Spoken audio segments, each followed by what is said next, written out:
live, uncut, unedited, tell the truth, and shame the devil. I love being black. You already know what it is. Live. Live, uncut, And what? unedited, tell the truth, And what? and shame the devil. I I love love being being black. black. All right, people, come on in. Come on in. It's good to be back. I've been away for a couple of days and I'm still alive, people, yet in good spirits. I've been working and making things happen behind the scenes and appreciate you for tuning in tonight. And man, it's good to be it's good to be living. It's good to be alive in the land of the living. I tell you, I tell you, I tell you. Appreciate you guys here. Good evening, Miss Clark. I see you. I see you. I see you. I appreciate you. Brother D, praise the Lord. This is the day that the Lord has made. Let us rejoice and be glad in it. It's a beautiful day. I always tell you guys, it's good to be living in 2024. Listen, we always talk about bad things and bad times, but I'm glad to be in bad times. And because we living in bad times, that don't mean that we have to carry on like we in bad times. Whatever they doing out here, they could be doing it by themselves. We don't need to be joining in on them. All right, people, don't forget to share the video. This is live, uncut, unedited. We're going to hit home tonight. We're going into the house tonight. And I notice when I talk about the home, don't nobody want to hear it. They don't want it, but I'm going to say it anyhow. If it ain't number one or two people on here tonight, I'm gonna talk just like it's 1,000 people on here. Don't matter. The numbers don't matter tonight. All that matters if I get this message out. Somebody's going to hear this message tonight with the help of you on the panel. So I appreciate you guys tuning in. I know it's late. I know it's 10 o'clock and some of you guys want to watch the news, but you're on here with Martin G. Johnson. All right. Now, hopefully I can say something that can change your mindset and to be great. I want us to win. I definitely want us to win. I really want us to win. Peggy Gay, I see you. I love you. Thank you for the donation, Peggy. Peggy, bless me. Thank you, Peggy. I appreciate you. It truly was a blessing. And let me just say something. One thing about money is never late. It's always on time. I tell you. And when people give you money, and now hold on, I'm not throwing no subliminal thing for you guys to donate. I'm just saying when people give you money, that shows you of another level that they believe in what you're doing. Period. Marlon Williamson, what's going on? I see you. Miss Emma Harris, I see you. Tracy Taylor, hey, Tracy. Kenny Nicole, bless you. Doretha Glass, hey, Doretha. Cassandra Clark again. Valisa Lewis, hey, how you doing? All right. Venitra Smith, what's going on? What's going on? Brother Mohammed, what's up? I see you. Peace and blessings to you, my brother. Peace and blessings. Peace and blessings. Dr. Katrina Sanders. Y'all know that's my sister. I love her. I tell you, I love her, love her, love her. Tell you. All right. All right. All right. We all are God's children. All right. Do me a favor. If you believe in this, what I'm saying tonight, this podcast, just share it. Tag somebody into it. The phone lines, they're open. Yeah. They're open and everything. Yep. Yeah. Yeah. For real. For real. Yeah. They're open. All right. All right. Come on in, people. Come on in, live uncut. Let me get the video out so we can share it. And I want to tag it. Make sure you guys and you know, so we get it. We got 29 people on here. I'm quite sure we need more people than that now. Come on now. Now I know some of y'all are up now. We will listen. Y'all better share this video. I got how many people shared this video? 5 shares. Can you tag someone in it? Yeah. Can you tag someone in it? All right. All right, people, come on, tag. We got two doctors on the line tonight, I think. Dr. Sanders, Dr. Davis. All right. And you know, y'all see what the topic is. And but listen, people, our people need help. We need help. We sick, people. We are sick. We are definitely sick. We are sick. I just got off the telephone with one of my buddies, a dear buddy of mine, and he was telling me about a 5-year-old, a 9-year-old supposed to shot a 5-year-old. Or, I mean, what in the world is going on, people? What's going on out here? Do we love each other? I'm talking about black folks. Do we love each other? Do we love each other? I tell you, we got to fall in love with each other. There's so much hate in the land. Jamaicans, they got a song that said love and hate could never be friends. I think it's by Gregory Isaacs. So love and hate could never be friends. And we want to talk about, now, you know, today was the first day. I mean, it was extremely hot today. It was so warm today, you can literally take your shirt off, talking about the men, and walk down the street with you, show your muscles. It was extremely warm today. It was hot. But you know, and those of us that live in the inner cities, in these major states, Illinois, we violence spike. So I'm asking the parents, so I won't have to be going to these crime scenes, videoing, what are we doing to stop our people from committing crimes? What are we doing? Preventing our children from committing crimes. Are we keeping them busy? What do we need to do? Maybe some seasoned mothers can get on here and tell us, what can we do? Some seasoned fathers. So I'm going to get ready to open the lines up, 872-299-0808. You're more than welcome to come in. Now listen, I don't need you to point out every bad thing black people are doing. I need you to come on here with some solutions. Say, if we do this, I believe this can happen. If we do this, this will happen. That's what I want to hear. I'm tired of y'all getting on here talking about women shaking their booty and doing all that. We know women gonna shake their behind. We know parents gonna be friends with their children. We know that you're gonna see young people with guns on the internet. We know all these things. What can we do, people? What can we say? How can we help our young people stop them from committing crimes? That's what I want to know. Hey. All right. We're going to start with the first caller. I believe that's Dr. Davis, then Dr. Sanders. Come on, Dr. Davis. We just need you ready? No, let Dr. Sanders go first. Okay. Hey, Dr. Sanders, my big sister. What's up, Dr. Sanders? Hey. Hey, how you doing? Oh, hold on, Dr. Sanders. That was too dry. Yo, hey. Now, give me a perky dry. Hallelujah dry. Okay. Okay. Hallelujah. That's right. That's what I'm talking about now. Now, that's what I'm talking about now. You know, hey, listen. Hey, me and my house, we will serve the Lord. Yeah, I'm going to serve him. That's right. That's right. Come on, Doc. Help us out. Yeah, I was just listening to you because I gotta have a procedure done in the morning. But okay, you know, I'm always going back to the Word of God. All right, God, come on with it. Train up a child in the way he should go. And when he get older, he won't depart from it. It starts at home, teaching our children what to do, what not to do, how not to become affiliated with those things that are negative. You know, connecting with the wrong people or correcting with the wrong idea, what they watch, how they watching things. You know, it used to be a time that you could sit at the family table with your children or your child and ask, how are you doing today? You know, that's kind of probably obsolete for a lot of people.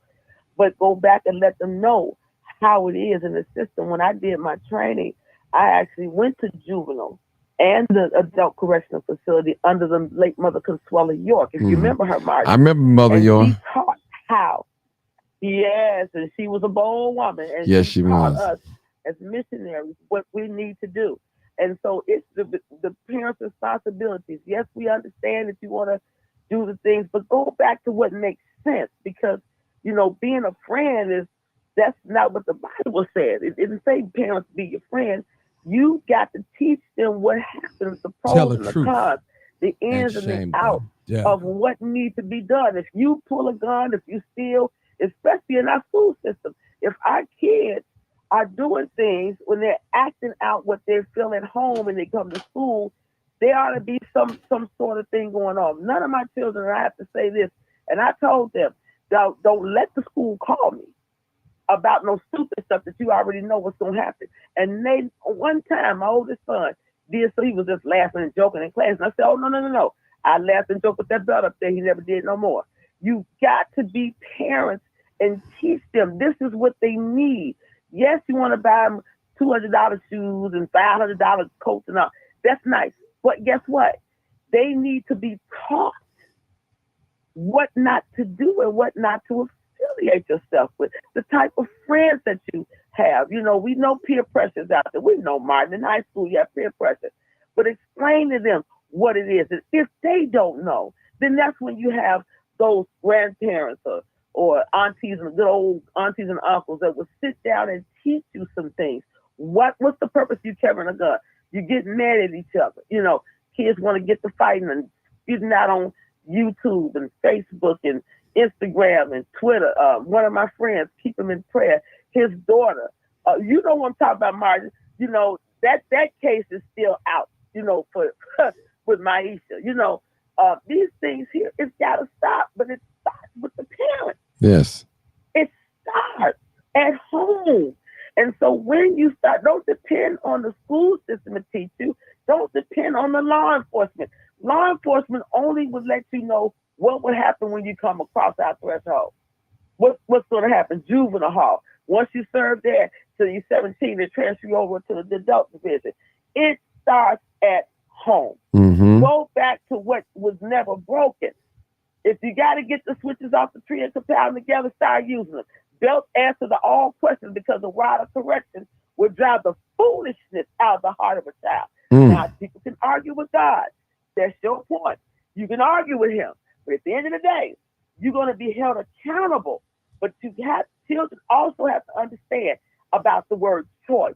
If you choose to go this way, these are the consequences. This is what will happen. Suspension from school, bad company, corrupts good manner, And then you turn around, and some of the parents, I've seen them from working at CPS, they, and they smell like cigarettes when they drop the kids off. They come to school, kids got book bags smelling like that. And they think that's a commonality for them, because they see at home one thing, and then they come to school and they do the same thing. Kids come to school with little knives, butcher knives, come with firecrackers, want to throw firecrackers in the kid's book bag and blow it up. That stuff that's juvenile. So they got to know, and you have to be taught, and get into a good family support group. I mean, because it seems like going to get counseling is almost like the sub. I don't want to go get counseling. Yeah, you do. Because if you don't know what to do, it's good to have a professional to steer you in a way that you would need to know. And if you have a good pastor that teaches the right way. I don't know if you ever heard of him, Martin, Reverend Cosby down in Texas, Wheeler Baptist Church. I listen to him every Sunday, and he talks about a lot of things concerning family values. My pastor and Bishop J. Duchenne, said in his message, grown men don't play boy games. We need fathers to stop running. If you have a baby by a young lady, don't run, don't hide. Accept what you did. Take the full responsibility, because boys that literally need their moms, they also need their dads, even though if you're not married. So I just wanted to share that, because I just stick with the word of God, because man law will always get you in trouble. But my thing is, go back to the basics. Go back to the basics. That way these children would know. maybe a trip for the kids to see what juvenile hall look like. You know, why am I down there? Kids get down there, they fight you, pull your hair out.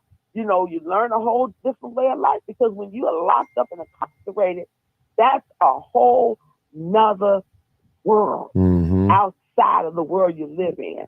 You know, and understand that if you commit these crimes, guess what you do? You prevent yourself from getting further in your education or what you want to be when you grow up. Internet entertainment is fine, but do something that's going to make you fall back on some things where you can be able to retire. A lot of the kids don't know this, because guess what? They don't teach it in our school system. So the thing of it is that families, mothers, fathers, if some mothers are gone and, you know, gone on to be with the Lord, and it's left with the grandmamas or aunties, teach these children. It's your responsibility. You're the first one they see every day. When they get up, they see mama or daddy or whoever, you know, that's guardianship. And that way they will learn. And if you don't know as a young person how to be a parent, ask someone that is an experienced parent that can help you. And another thing, Martin, we don't do, and I'm got the song. We have to learn how to listen and not assume. We got to learn how to listen and not assume. Because sometimes what we see on TV, and I'm not being funny, I can't even watch stuff on television no more, because it's dealing with a lot of craziness. I have to watch the old shows, you know, Good Times, and, you know, Father Knows Best. So something makes sense. No, because a lot of them don't know what family units are. So the first partaker is at home. At home, when you lay down, you ooh ah, it feel good, baby come out, teach. You have to, that's your job. Don't depend on everybody else. Teach, and if you don't know, don't be ashamed and say, Martin, I don't know how to be a daddy. How do I be a father? You know, find someone that's a good mentor, that's clean cut, that's gonna help you, you know, and get you to the area where you can be able to know how to teach your children. This is where it all starts. All right. Thank you. My prayers go with you tomorrow for your position. God bless you. Yeah. Okay. Okay. I got another young. I'm gonna bounce off of her. Okay, go ahead. Bounce off of her real quick. Go ahead. And then I'm gonna let everyone else talk, and if I could chime in, I will. She is correct. She said that it comes from the parents and the mothers, and that is so very true. I'm gonna give this really quick 2-second story. I know a young lady.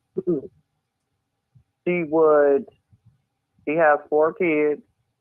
She will go in her room and close her door while the kids just step the house and raise themselves. And it's only getting worse. And I noticed that in a lot of parents. They don't care what their kids do in their room. And maybe it could be a varied reason. It could be that they're tired, that they're high, they work all the time, et cetera, et cetera. There's many variables to that. But bouncing off her, she's right that people definitely need to start at home. But if you have parents that's just not interested, they're only interested in that particular man or that particular woman and not interested in raising their kids, that is where the problem come in at. Because when I see her with these children, I see there's going to be a problem in the future. And these kids are 7, 8, 9, and 13. Like, really, you had them back to back, and she's pregnant now. And now she's about to have a newborn, but you're not interested in raising the kids as long as you're with that man. Number one, what we need for solution, restore mental health, drug addictions, and other community-based violence intervention services in our community. Number 2, restore morals, values, and respect in our children. Number 3, teach one, reach one. Number 4, increase consequences for people who commit crimes. Start impounding their vehicles like they used to back in the day when I was coming up. We need those ordinances, and we need them now. Create a public safety ordinance. We need improved safety on public transit. We need a lot We need to create a case review unit to review prosecutors and judges on these violent cases. So they just won't be giving them a smack on the hand saying, oh, you robbed somebody, now you only get 6 days in jail. That has to change. Okay. Next caller. We need more police officers in local beats. I'm almost finished. Okay. Local beats. We need more police officers in our community that's willing to walk the beat and get to know our neighbors, get to know these kids. Period. We need that. So that way we will not have another incident of this young man being shot at 96 times. He was not shot up 96 times. He was shot at 96 times. So we need that. And that is my solution to preventing gun violence, because this is what April the 14th yesterday was ridiculous with our violence in Chicago. And I'm going to go on mute, you guys. Thank you. 6970. Hey, caller, go ahead. Hey, partner, how's it going? I'm going to be Good. brief. Good. All right. So the first thing I'm going to say is that we have to lead by example. The apple don't fall far from the tree. And a lot of times when it comes to our children, a lot of times they just mimic what they see their parents do. And I'm not saying that that's always the case, but in a lot of times I see that.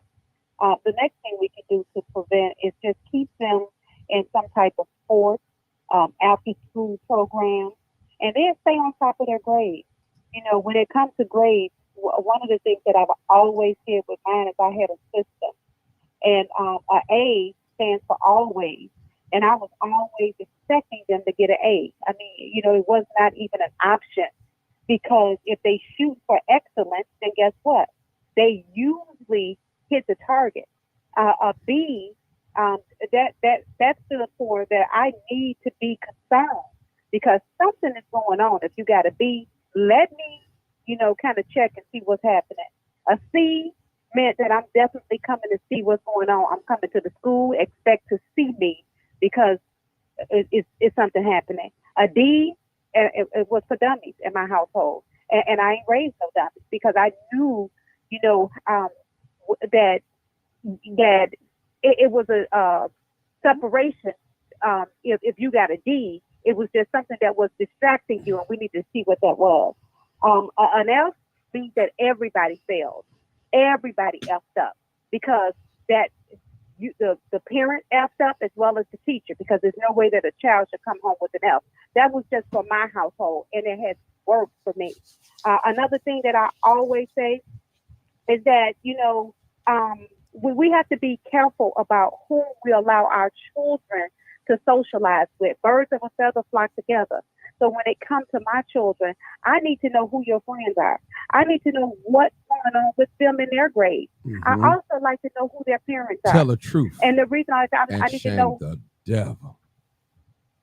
And the reason I like to know who their parents are is because I personally don't want my children socializing with everybody. It's not because I think I'm better than anybody, but again, if your child is doing some things that I don't believe in, then I'm just gonna ask you to keep your kids there, away from mine. I'm gonna keep mine away from you. And so those are just some of the things that we can do. And then to hold conversations with our kids. Get in their business. And when I say get in their business, sometimes you may need to check your kid's cell phone. A lot of times as women, we'll find ourselves checking those men's cell phones. And I'm not saying, and vice versa, Tell maybe men check women's cell phones and too. shame the devil. Mm-hmm. But I'm just talking about me. A lot of times you may find yourself trying to track a man or see what they're doing. Track them kids too. Sneak in them kids' rooms and go through their cell phones and see who they're talking to and what conversations they're having. Create a troll page or a fake page and troll your children and see what they're doing. Again, a lot of times we can't stop them from being children, but what we can do is at least kind of monitor them and hold conversations and say, you know what, I see you going down this road. Let me kind of help direct your path. But more importantly, what I'm going to do is I'm going to lead by example. So that's my piece. Thanks for giving me a chance. Wonderful, partner. Partner. I appreciate you too. That wonderful said. You see these solutions, people, Listen, we need help, people. We definitely need help. And I'm not just singling out the mothers; it's the fathers as well. You make these babies, you got to be involved, people. We have too many teenagers right here in the city of Chicago that's shooting, killing, drive-by shooting, doing all types of things. And a lot of us, we're afraid to go out at night.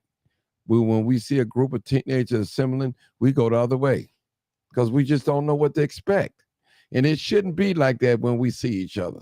We should be able to greet one another with love, knowing that, hey, these young men, when I walk past, they're going to split the sidewalk, open the sidewalk, make sure that I can walk through. I'm telling you, our young people got this city on hostage. Young people are off the train. Now, when I say young people, that doesn't mean it's every young person. Now, don't get on here to my Martin, well, my son and my daughter, they this, that. That's very well. That formula works for you. I'm asking you to come on here tonight and share the formula that works for you. Sister Vera got on here today. She's still on here, and she gave you a formula that works for her. She's a grandmother. She's a wife. Hey, and she still have one teenage daughter in high school. So the formula is working. Dr. D gave us a 2 or 3, 4-point plan, showed us. Dr. Sanders said we need to go back to the old-fashioned values, morals and stuff. If we got to take a switch off the tree, we got to go what worked. And I know we live in a different day and different time. Young people are much wiser, smarter, but people, we have to get down on them. Dr. Davis was saying, hey, we need to make them hold them accountable when they do these crimes instead of a slap on the wrist, especially violent crimes. Because a 10-year-old, 11, 12, 13, 14, 15, 16, 17, 18, 19, 20, y'all around here shooting and killing people, you're going to have to get dealt with. We don't want you to be on have a monitor on your wrist, on your ankle. We need you to be incarcerated. Because if you can't conduct yourself in a civilized manner in this society, you don't need to be a part of it, period. Knocking people upside the head. You're going to kill somebody for their car that they work hard and pay for. You're going to kill somebody for their own car. You're going to kill somebody because the security guard tried to stop you from running out of the store. Now you're going to shoot and kill them. People, something is wrong with us, and we must admit something is not right. We need solutions. I've often told you guys, the parents, I think Vera said it. She said, sneak in the room. I said, no, you ain't got to sneak in the room. Go and check their rooms. Some of y'all parents, you need to take that door off the room so you can see when you walk past that, you need to see what they're doing. Who they bring sneaking in the house. And I'm going to tell you, some of these young folks, they smart. They know once mama go in the room and close the door, she ain't coming back out. And there they go sneaking somebody in the room. Spend the night. You don't even know. You got another boy sleeping in the room with your daughter. Doing something strange. Sneaking in your house. And you wonder why your daughter walk around with a big stomach. Mother, father, because you have not paid attention. Vera said it. She said it so clear. I never thought about it. Why you looking at your man or your husband cell phone calls and you monitoring those, trying to break the code? How about breaking the code to your younger son and daughter cell phone? How about if you just have a family there and just say, hey, no cell phones, no tablet, no TV. It's just us. How about that? We talking about solutions. That's what we're talking about. So I'm taking calls 872-299-08 or 872-297-6389. I need more parents to call in. Not just mothers. I need fathers too, grandmothers. If you're taking care of your grandchildren, you need to call in and give us some of those solutions that work for your family. We need solutions. Real talk. We got 10-year-old, 9-year-old, 11-year-olds running around here with extended clips with a switch on them. What have we become? 10 and 11 years old with guns and using them. So we need people, we need some parents to come on here and give us some solutions. That's what we need tonight. And I knew once I talked about this, a lot of parents was going to get upset because they don't want nobody telling them what to do with their child. But when your child go out there and kill somebody or get killed, you want people like me and other activists to come along and make some noise and want the killer to come out. But you didn't say nothing to your son when he was on YouTube showing guns, making a video, an ungodly video. And you didn't do anything. You didn't say anything. You didn't say nothing. Now your son he's on a t-shirt now. 900. He on a t-shirt. He on a t-shirt. So I'm saying I need some solutions. I know what black people doing. I know we shaking booty. I know we doing this. We drinking, smoking. I know parents are being friends with their children. I need some seasoned person to get on here and tell me what can we do to help our young people. Now, take in mind, we're not going to be able to save everybody. But there are some that's willing to listen and ready to change. All right, we'll go to 900. Go ahead, 900. Hey, Martin. Hey. Okay, well, I think we need to start charging these parents. These parents need to start going to jail when their kids mess up and do when they shoot somebody, kill somebody. Don't just let them out on bail and had a parent, whoever is taking care of them. The parents need to go to jail too. Mother needs to go to jail, and I guarantee you, if mothers knew that if what their child did was send them to prison along with their child, it would be a lot more accountability. But I think the justice system needs to be reformed too, because that has a lot to do with the problem. If people have some kind of fear that they would be locked away for a long time, you would have a lot less of this stuff going on. So let me ask you a question. People don't got no fear. Let me ask you a question. Yeah. I'm a parent of 5 children, okay? So my son go out there shoot and kill somebody. He go to jail and I go to jail. But what about my other 4? Who's going to attend it? They haven't got in trouble. So should they have to suffer too? I'm just asking a question. I'm talking about if they at a certain age, Martin. I ain't talking about now. If your child's grown. No, I know. I'm just using myself. What I'm saying is a parent that got small children, we'll just say everybody's under 15. Her 14-year-old son go out there and shoot and kill somebody. Now you want him to go to jail, rightfully so, and you want the parents to go. So what about the other 2 or other 3 that was doing what they supposed to do? So they have to suffer too when you put the one parent in jail. So you got to think about that. Now I thought about what you said, but I look at it on the other side. I was like, okay, now if we throw the parents in jail too, and if she have other children, they're going to suffer. They're going to be out. They're going to go to the system. So that go ahead. Go ahead. I would think that if the child that did something wrong, if they knew in the back of their mind, man, if I do this, my mom's gonna go to jail and the rest of my siblings gonna be left without a caretaker, I would hope that would be more of an incentive for them not to go out and do something wrong, because they know that their siblings are going to be upset with them too, because they're the reason their mom got taken away from them. So, it's not an easy answer, but something needs to change. But, I really think the criminal justice system needs to change.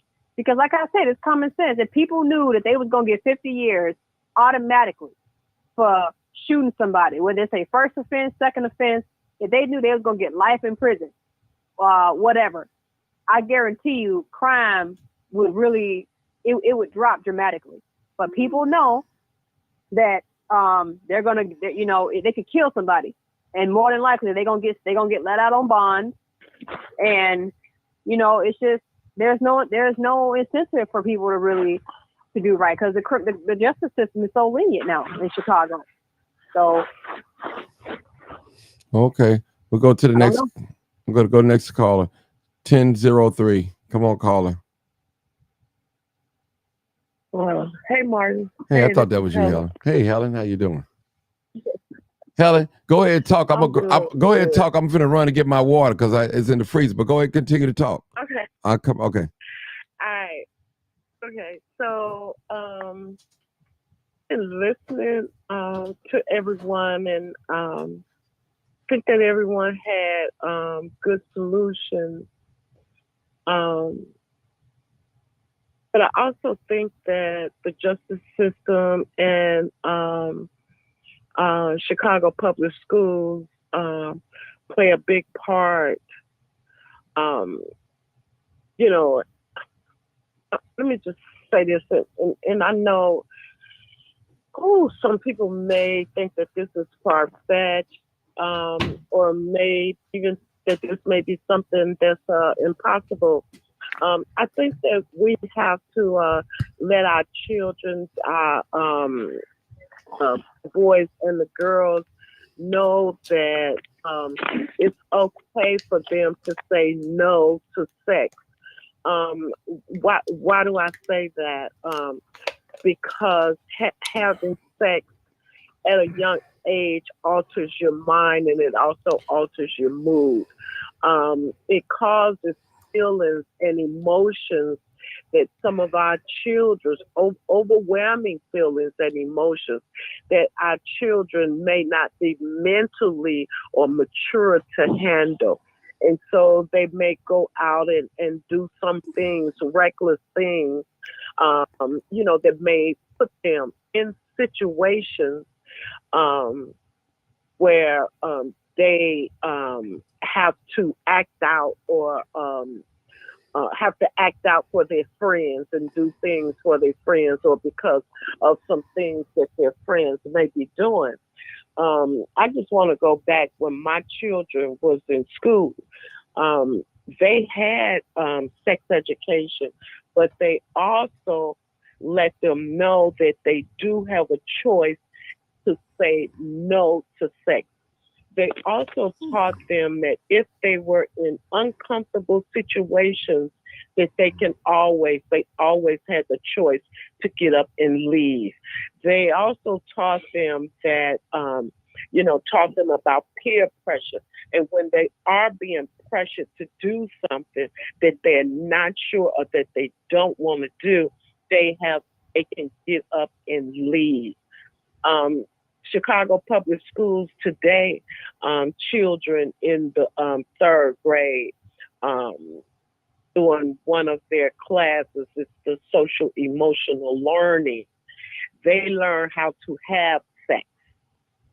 They never once tell them that they do not, or that they have a choice to say no to sex. They teach them about all different types of sexual acts. And I think that is wrong. I think when we teach our children that you have a choice, you have choices. But if you sit in a situation long enough and don't make a choice or don't make a decision, the situation that you be around will make the decision for you.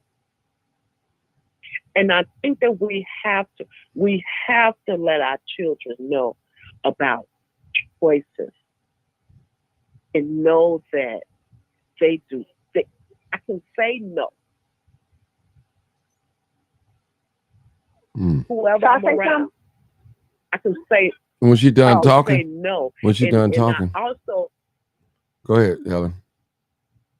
And also let our children know that the word no is a period behind it. It's a complete sentence. And you get up and you leave.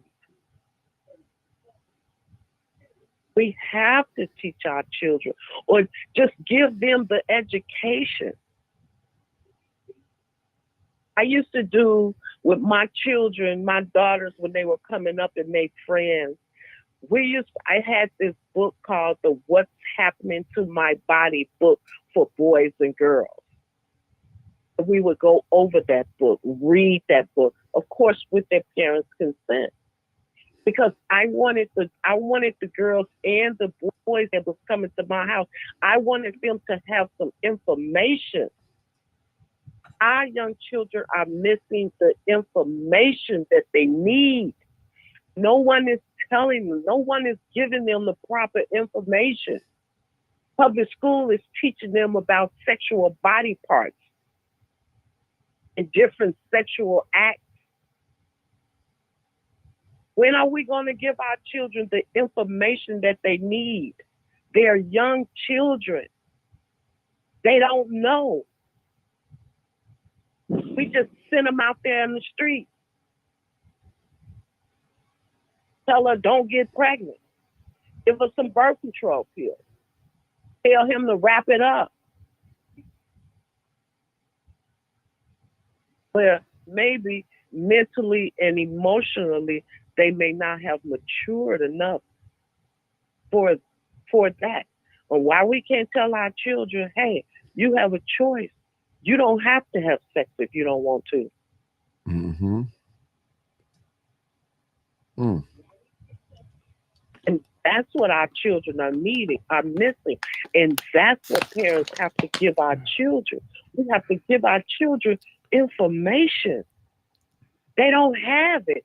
No one is giving it to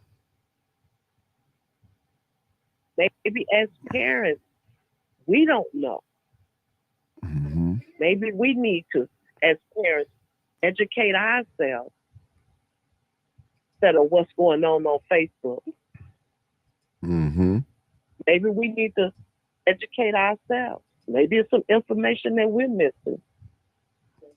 But that's no excuse not to do better for ourselves. I agree. So that we can give our children the proper information that they need. Okay. All right. Mark. Yeah, okay. Go ahead. 900 want to make a comment. You want to comment something about what Helen said, 900? Yeah.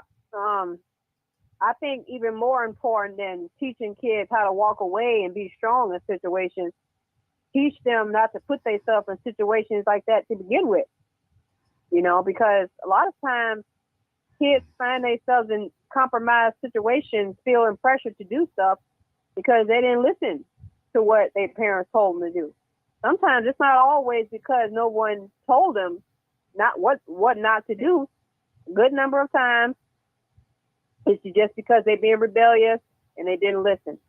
And, you know, people, girls and boys, they're putting themselves in these compromising situations. A girl is in a room alone or somewhere with 5 and 6 boys, and they all teenagers, and you know she thinking that it's cool and it's fun and stuff like that, and then you know she end up sleeping with one of them, or train get run over, or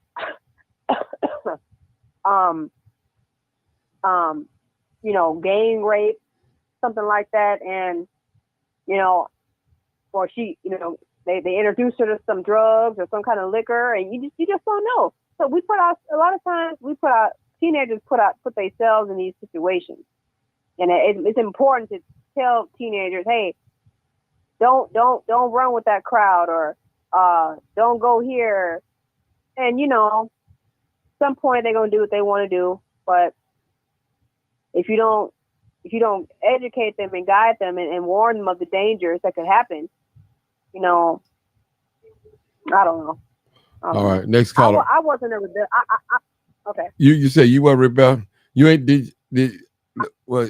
You said you did everything right, huh? I was gonna say you did everything right. I didn't do everything right, but all I wasn't right, rebellious because I wasn't rebellious though. I wasn't ripping and running the streets. I didn't have no boys over. Oh no. You wasn't having. My mom was home 24/7. You wasn't having sex with boys as a teenager. No, my mom was home 24/7. There was no opportunity to sneak anybody in. We had 7 people living in a house, in a 2-bedroom house. Wasn't none of that going on. Mm-hmm. So I can say that for sure. Okay. Because sometimes our parents tell us not to hang with a certain person, but we do it anyway, whether it's a male or female. Little things like that. So, I mean. Well, can I chime in? Is it okay for me to chime in? Yeah, go ahead. Yeah, go ahead. We're going to Rev the Barber next. Go ahead. All right, thank you. Helen, I don't want to be disrespectful to you at all, and I do not want to offend you. But I don't know what schools is teaching that in the 3rd grade, because my daughter's in 5th grade, and she still have not learned anything about sex education at her school if she's in the 5th grade. Oh, they're teaching that. That's a shame. Whatever public schools are doing that. Yeah, but they're not at her school. Oh, okay. And she goes to Horace Mann. They don't do that yet. Not yet. Not if that's too young. Number one, the thing of it is what you all not understanding. Right, and that's fine. But the number one thing, I want you all to pay attention to this. The teen birth rate for 2021 is 11.1%. Back in 2005, it was 38.6%. A lot of our teenagers are being groomed, Miss 900. They being groomed. It's not that they put themselves in that position. A lot of them being groomed to fall in the trap of a lot of times an adult and some of the peers. Number 2, these teenagers are bisexual. They're confused. Girls going with girls, boys going with boys. Why do you all think the pregnancy rate is so low? That's number 3. Number 4, we are on here talking about violence because sex don't have anything to... Do you think the guys, there was 2 guys yesterday that went and shot up 10 people at it's supposed to be like a holy some type of party for a child. Do you think they were thinking about sex? That's my point. We on here talking about, but I get what Helen is saying, but a lot of times, do you actually think they're thinking about sex when they doing these killers and shootings? What a thing y'all don't even think about sex other than their parents and their peers. There's a lot of that come from their peers, Facebook, Instagram. Oh, TikTok is a big influencer on it, on all these different websites. Social media is helping groom our children to be negative. Oh, one more thing. A lot of times, you guys, a lot of these crimes that's being committed, these kids are not even in school. They're not even in school. Now, I'm sure Dr. Sanders can back me up on that. They're not even in school. Well, parents know that. Well, I want to say this, that some of these, there are some sexual crimes, Dr. Davis, and some of these guys, I agree. They out here taking booty hole from a man, and they taking vice versa, and also in public schools. Here, I agree. Go ahead. Mark, go ahead. Let me chime in. Go ahead. So, while I brought up sex, I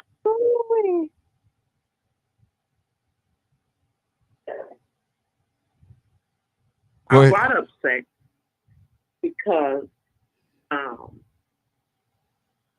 Dr. D, you had, mentioned some statistics, right? And so there was a campaign in, I forget, I believe it was it under Clinton? Maybe it was under Clinton, where they were targeting teen pregnancy, okay? And I know that this is about crime, but I just want to go back. And they were targeting teen pregnancy, and so that's when they brought all these different programs into public schools. Why I brought up sex and why I connect that with violence is because having sex at a young age stops some mental, emotional growth in our children. It can stunt some areas of our children because of the pain, social, emotional that goes on in all the ills and the problems that come with having sex at an early age. Even being introduced to sex at an early age, it alters the thinking, it alters the mood, and also I work in Chicago public schools, and I work at a school in Network 12, and I believe Horace Mann is in Network 12, and that school had our third graders learning about sexual parts of the body. And that is not true. That is what I'm saying. That is not true. Okay. I'm going to go on mute. I'm telling you, I'm the local school chancellor. I'm the chairperson up there. I'm up there every day. I know that's not true. Period. I know it's not true. Okay. I'm not saying at your school. I'm referring to the school. You just said Horace Mann, because I actually could get the principal on here right now. She would tell you. I can call the whole school up here right now. I could call all the teachers, and I will call is 3 third grade teachers, and I can call them right now, and I guarantee you those kids in third grade is not learning about sex. No, ma'am. I hope not. That's crazy. The school that I work in is in Network 12, and is Horace Mann in Network 12. So I wasn't saying that they were teaching that in Network 12. I was just mentioning Horace Mann that I'm sure is in Network 12, just to give you the close proximity or the location of the school that I work at. I never said that they were teaching anything at Horace Mann. I was strictly talking about the school that I work at, which is in Network 12, and I believe Horace Mann is in Network 12 too. That's the only reason I brought up Horace Mann. Yes, ma'am. Just to give you the, that's it, right? And so when our children have sex, it alters their mood and it alters their mind at an early age. And they can make decisions. I get that. They can find themselves That's one variable. In situations. They can find themselves in situations that they may not want to be in. But without information, they don't know how to get out of. Well, I'm going to take it a step further, Ms. Helen. Can I take it a step further? A lot of times that I find, and I'm sure Dr. Sanders has found it too. I'm going to go on mute. Yes, ma'am. I'm going to go on mute after this. I'm going to go on after this. The thing of it is that a lot of times somebody older is putting these kids on drugs. That is more potent than sex, because what happens is that now their brain is really being altered because their neurotransmitters is being thrown all over the place. And we're talking about their dopamine, their serotonin, the hippocampus, the hypothalamus. You all know, maybe you don't know, that the hippocampus, all that has to do with memory, emotions, everything. So if the kids are on drugs, which more than likely a lot of them are, which is so sad, who is introducing these kids to heroin, crack, fentanyl, all this stuff, then they end up with somebody having sex. So of course, these are all different types of variables that is causing the problem. And that's why we're here to come up with solutions. Thank you, Ms. Helen. I just have to get that out there. Amen. I'm going to go back on mute. Okay, Rev to Barbara. Hey, what's going on, Mark? What's going on, Rev? How y'all doing tonight? I'm all right, brother. My heart is troubled, you know what I'm saying? Because I found myself connected to one of the situations that happened this weekend through one of my boys that's in my after school program. His brother was one of the ones that got shot this past weekend over, I believe it was on 74th in the Racine. He was driving through, shot in the head. So now it's a 50-50 chance. Doctor's waiting on swelling to go down, but it's a good chance that he might not make it. I say this, and I hear a lot of, I hear more of us on here tonight thinking for this generation as though we know what these young people are already going through. We are not 17. We are not 12. We are not 9. We are not living in the households, or we are not in an environment of where these kids are, if we are parents that know where these kids are, all right?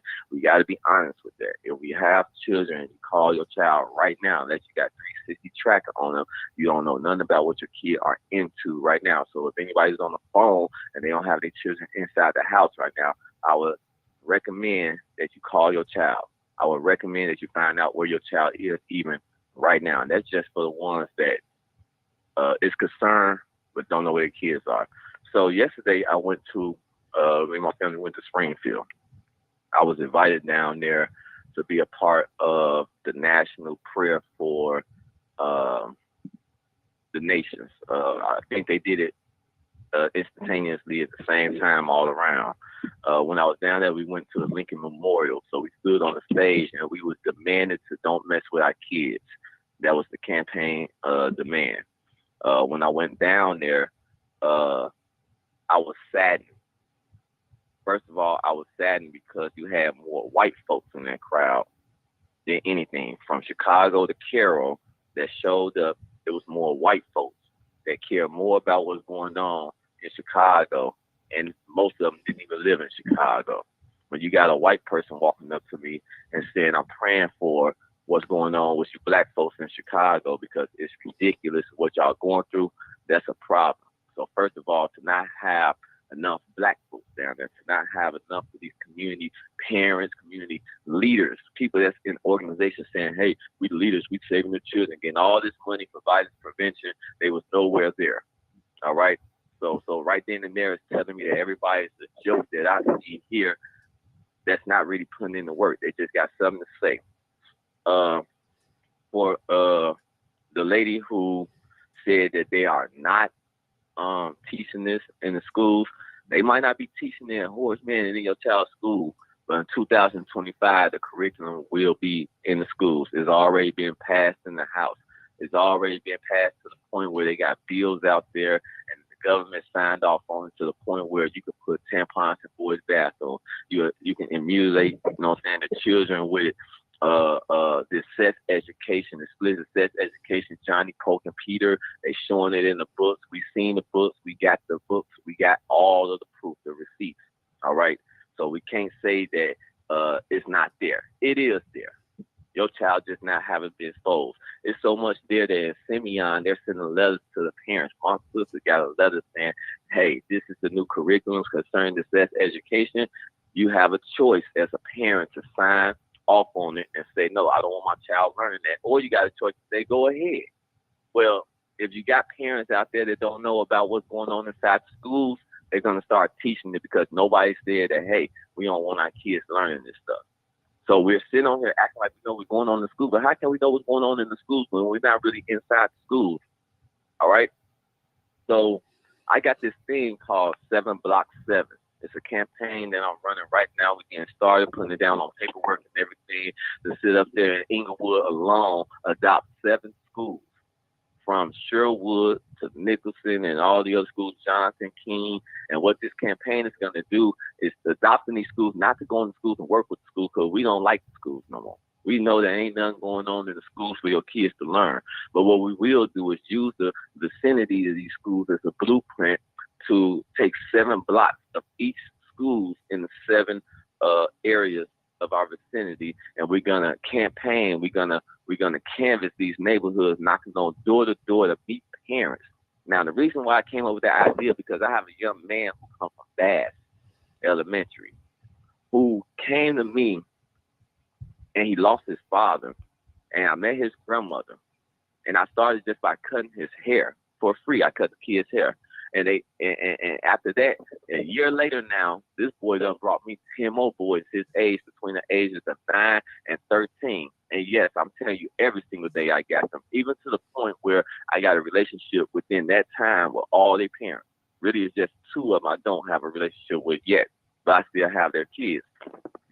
So the 7 Block 7 is to sit up there and bring unity to parents and community, even community leaders, preachers, pastors. It don't matter, to sit up there and get this information of we are here to help. You know what I'm saying? So I'm asking people that's on here, if you can, to show up Wednesday at Center in Inglewood, 838 West Marquette Road, Chicago, Illinois, 60621. Show up at 3 o'clock. And at 3 o'clock, we will be in the auditorium and coming together with a strategic plan on how we can all work together. But it means nothing for me to come and ask. Nobody's really going to show up to come and help out. We can say all we want to say, but we talking about now it's time for action. Because if we don't do nothing, then we just part of the problem as the ones that's out there giving the problem. Even more because there's only children out there giving the problem. So it's a lot going on. And we're going to have to really do something first by coming together with a strategic plan on how we go out there. I tell the parents that of the boys that belong in my group, I ask them, y'all got y'all got the track on y'all kids' device? Some of them say yes. And when they say no, I sit up there and say, can I put it on my device? So I'll know your child that. Because when I got a parent calling my phone as I be having, oh, have you seen my child? That does something to me. I got to call around to one of the other boys who hang with them all the time and say, hey, have you seen them? You know what I'm saying? Something wrong with that. And we ain't going to, like, whoever came up with the idea, okay, I'm tired of hearing that, lock the parent up. You can't lock the parent up for something that the child is out there doing. But what you can do is you can go and see if that parent needs help in the household. Because most of the parents are single women who work in a job and can't keep an eye on the kids because she's trying to sit up there and provide a meal, provide a household for them to live in. I have a boy just like that. He takes every bit of advantage. His older sister is the one who's supposed to head the house when the mother at work, and at the same time, he's telling his sister, I ain't got to do what you say do. My boy sat up there and they were supposed to be at the center. This is just Friday. They were supposed to be at the center. After school, they come straight to the center. So I end up getting to the center. I see one boy there, actually the boy whose brother got shot in the head. And I'm like, man, where your brother's at? And he was like, I don't know. They might be at Bass. You know what I did? I took him and made him walk me up there to Bass. When I got to Bass, I made them all 6 to 7 of them walk back. And when they walked back, then I disciplined them in the way of, so we started the drill, color guard thing. They thought they was going in there to have fun, but they went in there walking laps and doing push-ups. And guess what? It worked because you know what? Their parents approved of it. Their parents are supporting me. Their parents call me right now and say, Pastor Hill, I thank you for what it is that you're doing with my child. So when people start seeing your heart in it and seeing that you're not in it for any type of monetary gain, in it for any type of scandal reasons, people will support you. So when we are on here saying that, hey, and we just thinking for the kids, I just named solutions. Show up on Wednesday. You know what I'm saying? But when we are on here and we're thinking for the kids, we don't know what these kids going through. There's this thing called inebriation. And that's where these kids are. These kids are in the spell of inebriation. They're always under the influence. They're always, you know what I'm saying, to the point where they're not in their right mind. Every day they wake up, they don't even got the present high down yet before they put another pill in their mouth. Mm-hmm. You know what I'm saying? So this thing is a problem, and it's all a problem because we don't know where our kids. I mean, I know where my kids at right now, but we don't know where our kids at. I don't care what, man. I'm telling you, man. That little boy that got shot, in the head. The sad part about it is his parents told him to stay away from over that area. What you doing in that area? Now they can't sit up there and get mad. They hurt, but they can't get mad because one thing that the grandfather told me today, well, we told him to stay from over there. And now look at him, shot in the head, fighting for his life. You know what I'm saying? So a lot of these parents are on the ball. A lot of these parents are sitting up there telling their kids the right thing. You know what I'm saying? But a hard head make a what? A very soft head. So we need to sit up there. We need to learn that these kids are doing what it is that they're doing most of the time because, you know, you need some type of resource. You really need them resources. But sometimes when you ain't got them resources, you got to go out there like Brother Tyrone Muhammad say, it's going to take us to save us. I agree with him all the way. I love that slogan. It's going to take us to save us. So me, you know what I'm going to do? I'm going to go out there and present it my own way. And I'm a father to the fatherless. That's why I call myself every day a father to the fatherless. And I'm going to go out there and I'm going to show other parents that, hey, you got a father to the fatherless out there that care about your child just like you care about his own child. And I need help for you to care too. If it takes a village, then where the village at? And I'm saying this to the men. Stand up. Stand up. Stop being scared of these young kids out there because they ain't nobody to be scared of. So stand up. I'm tired of these women sitting up there and going through what they going through. They're not supposed to be the ones out there and holding discipline. They're the nurturers. They the breastfeeders. They the spoon feeders. That's what women do. But when it comes to men are the instructors. And what men do you see out there instructing today? None. They're scared of these kids. There ain't even no reason to be scared of them. The only thing you got to do is have some love in the heart to go up there and say, young man, you know what I'm saying, let me show you a better way. And sometimes don't even say it, just do it. That's what I did. That's what I'm doing right now. 10 years of the best time to catch these kids is at the age where I have my boys. So I just recommend you guys on here. First of all, know where your kids at. If you don't got no track on them, put a track on them. But at the same time, man, stand up and get in the schools and know about it. As far as I'm concerned, get in the schools and get in the schools behind. Because there's a lot of things that's going on in the schools that the parents don't know about because the schools don't tell them. I'm talking about some explicit stuff that's going on. When you got kids going there doing provocative things, but at the same time, the parent don't know that the child is in there doing because the teacher's going to sit up there and say, or the school administrator going to say, keep it quiet. Just to sit up there and keep themselves out of trouble. You know what I'm saying? You got kids that's not even in school and school's still getting paid because they don't mark them absent. You understand? The schools are full of mess too. The people that's in the schools teaching are full of mess. You ain't got no good teachers and all them gone. You go to any one of these schools I'm talking about, any one of these schools that I just stopped, and I promise you, right now, I'm at war with the schools. People might not agree with it, but the reason why I'm at war with the school because they got your kids. And at the same time, they feel that your kids are their kids and that your kids are experiments. That's why sex education is in there. Because they found out a way to sit up there and continue the problem. So now they're going to teach it inside the school. Yeah, you right, Miss Lay. These kids, yeah, they ain't thinking about sex. So, Caitlin want to mess around with Sally.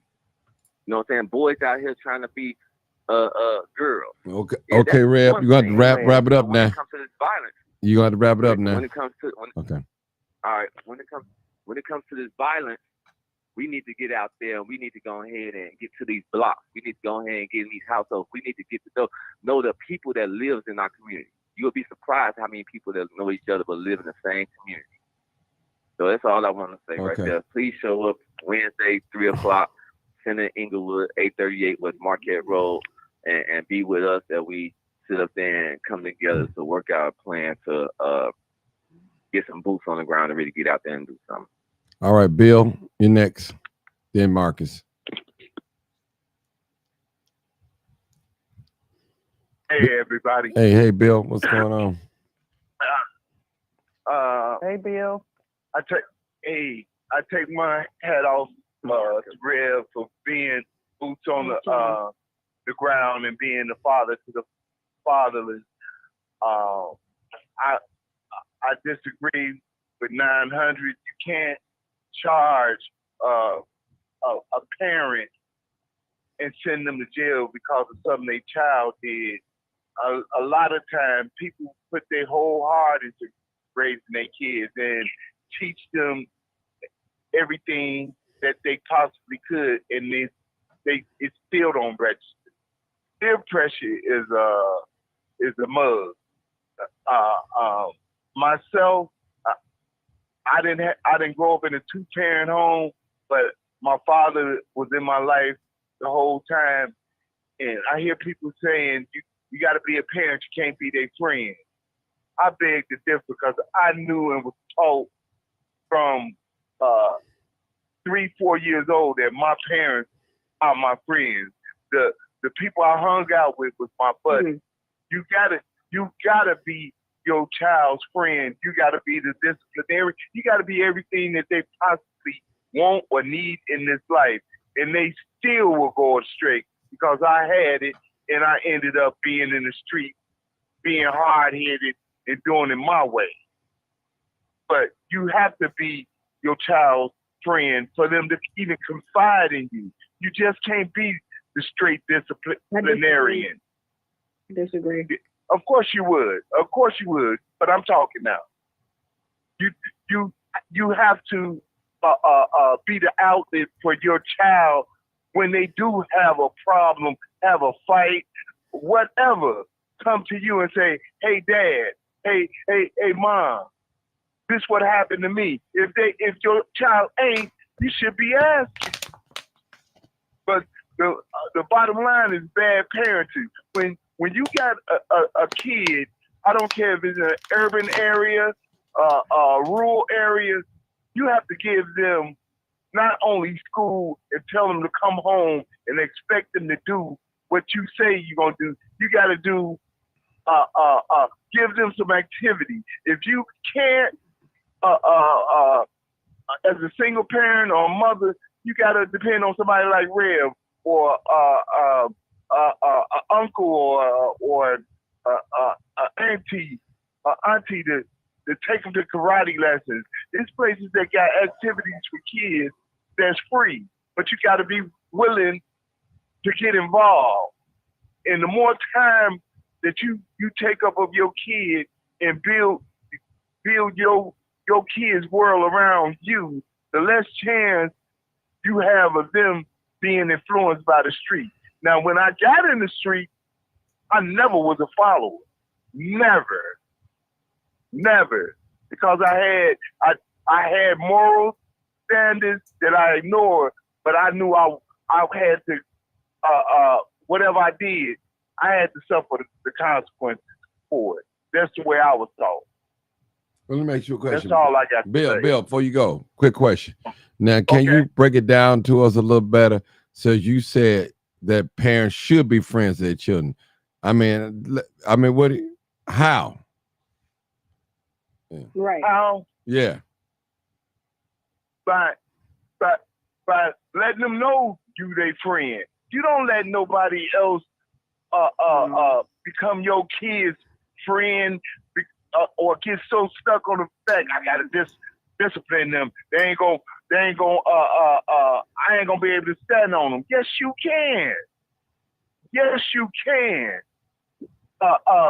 don't want your child going because you so strict, overly strict that they don't want to come to you, or you so loose with the your grip that they can do whatever they want to and run amok. You got to be in your kid's life. I guarantee you, anybody that I'm gonna give you an example. Most of the kids that you know of, whether it's you, Martin, Reb, being in your kid's life, and having an understanding, they know. I bet you they know how far to go with you, and they will come to you to ask you about certain things before they will an outsider. Peer pressure is a mug. If you groom your own child, don't let nobody else groom your child or give somebody else a chance to groom your child when it's too late. You're supposed to be everything your kids think they should need in life. And when you start going astray, then you know you got to tighten up in certain areas. Now, Bill, you just. Do you agree with some parents getting high with their children? No. That's why I was getting ready to go. No. That's not what Bill's saying. That's the problem. I know what he's saying. I know exactly what he's saying. I'm asking a question. Dr. D said people don't want to admit marijuana. I started smoking marijuana when I was like 14. It's a gateway drug, and it alters your mind and your thinking as an adult, and it definitely does as a kid. If you sitting up smoking with your kid or allowing your kid to see you smoke and thinking it's cool, people did it even before it became legal. It's just because it's legal, you don't lead your kid off into something like that.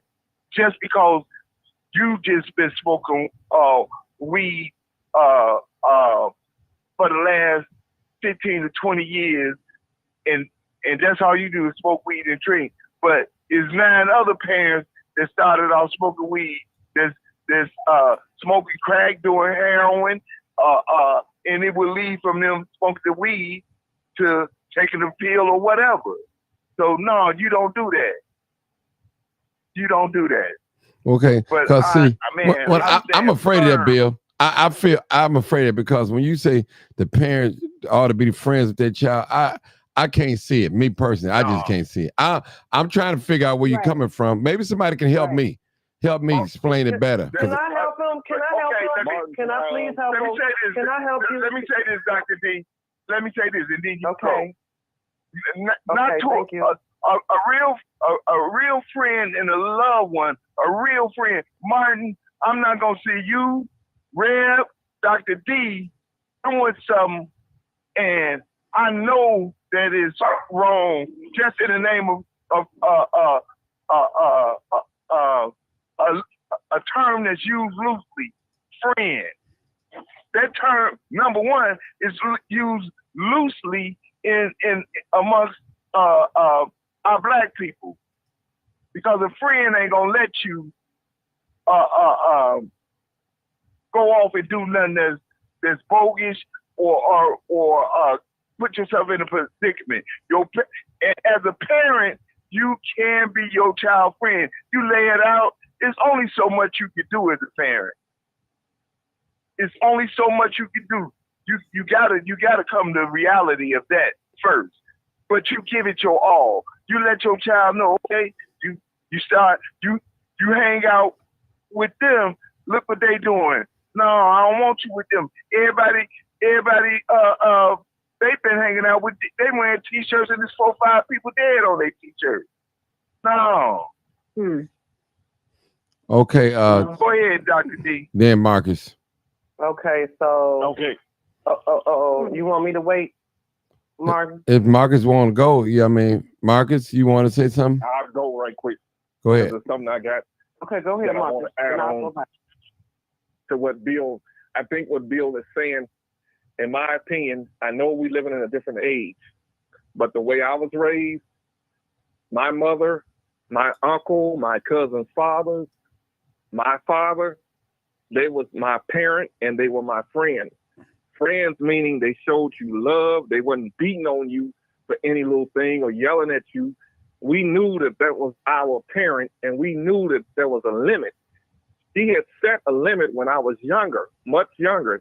She made it perfectly clear that she was in charge. I do something wrong, I was going to be disciplined. I think what we're missing in today's parents, some parents, because there's some young parents out there that's friends and a parent with their kids. They know the difference. I just left a party with one. But some parents weren't ready to be parents. They were out there in the streets themselves doing the street stuff, and they passed it on to their kids. So they don't care about their kids getting high with them and they are friends. They're not being a parent. There's a such thing as being a friend and a parent at the same time. Being a friend is being there for your kids instead of dropping your kids off at these youth centers, at these churches. At the end of the day, you're the parent. That child desires your attention and love. And so raising that child doesn't always mean being strict and discipline them with a strong arm. When you establish a friendly relationship with your children, they're gonna love you enough not to want to do stuff that will harm you or piss you off or make you mad with them. they're going to respect you, but it has to be taught at an early age and enforced at home. The school teachers can't enforce it. The school teachers can't enforce it. The police officers, you see what happens when the police enforce it, right? It ends up on the 10 o'clock news. We end up in the street protesting. They shouldn't have did that. They shouldn't have did that. But the government disciplines them, so why can't the parents discipline them? The government has taken away some of the parental rights. Parents can't even hit their kids. Some of these kids are foster kids, and they can't be hit. They cannot be hit, and they know they can't be hit. And if they get touched, they go to the caseworkers. Correct me if I'm wrong, Dr. D, and tell the caseworkers everything, and then those kids are pulled out of that household. If you cannot discipline the kids, they're going to act out. So you have parents. The way I was raised, my mother was my friend, and she was my parent. My father was my friend, and he was my parent. My cousin's father made it perfectly clear that he was a man, and there were certain words that I could use even though I wasn't his son. There were certain words that I could not use. I couldn't use the word lie in my household. You had to use sorry. And it didn't stop when you got older. It didn't stop when I turned 17 or 18. I was always considered a kid to them. And there are certain things you don't do. And I think the black family is missing that stronghold. And we have misunderstood the definition of friend. Bill is sort of right. We don't understand the definition of a friend. A friend won't mislead you. A friend won't tell you, let's go out here and smoke this weed. A friend won't tell you, let's go do this job. Let's go stick these people up. Some parents are in with their children robbing people. They taking them to the place to rob the place. So that's not being a parent. That's being a friend that's misleading. I don't even think friend is the word. An associate would be the correct word. Right. You're misleading your own kids. Well, I want to say everything you just said. That's a parent job. It's a parent job to have a relationship with their child. It's a parent job to take care of their child, the safety, health, and welfare, to clothe them, to feed them, to protect them. That's the parent's job to find out what's wrong with your child. Your child come home acting strange, or he just left the auntie house. Now, as a parent, you're supposed to be able to sit your son or daughter down and talk with them. I still listen. I still hold that a parent is all of that, but a parent is a parent. There's a line. There's a boy and a girl, a boy, a man, and a child. You got to have a balance there. So I don't have to be my children's best friend in order to know what's going on in their life. No. Right. Listen, first of all, I'm going in your room. I'm turning mattress. I'm taking your cell phone. I'm looking at your cell, whether you tell me or not. Whether you volunteer to give me that phone or not, I'm going in it. I pay the bills. Matter of fact, I might even take your door off the hinges because I don't trust you no more. But you still, my child, love you. I don't trust you no more because I heard some movement in my house late at night. You say you didn't have nobody in there, but okay. Now, this is what we're going to do. I'm going to take the hinges off this door and take this door down. So when I walk past, get up, I better look inside there. So what I'm telling you, it's a parent's duty. Take care of the welfare of the child. Make sure the child is safe, fed, hungry, well, and all that. It's a parent duty to discipline their child. Discipline not always mean knocking them upside the head. It's a parent duty to treat that child as a human being. Now, some of you guys get mad because parents dictate to their children. Listen, we tell children what to do. Children don't make no decisions in the house. Now, when they get a little older, we sit down, we can talk about it now. Okay, now he's getting a little bit mature. Now he's going to high school. So we have to sit down and listen, son. Now you're taking the bus by yourself. This is what I need you to do. You have this cell phone. When I call this cell phone and you don't pick up, you telling me two things. Your phone dead, you lost it, or something wrong. If you're not picking up, you're doing something you ain't got no business doing. So as a parent, we have to have it has to be a boundary. Friends, they joke with each other. They wrestle with each other. They laugh with each other. I could do that as a parent with my child, but there's a boundary that you cannot cross. You cannot cross. No child should be able to cuss in front of their parents. None. Nope. You should not be able to do that. If I yell at my son or my daughter, he or she shouldn't be yelling back at me, even though yelling, you shouldn't do that at all. But I'm just saying. Now. Hey, Martin. Yeah, go ahead. Go ahead, Bill. I agree with everything you said. A parent's supposed to do all of that. But if a parent is not being a friend, your child will never know the true meaning of a real friend. They're gonna go out there and gravitate and think negativity is their friend.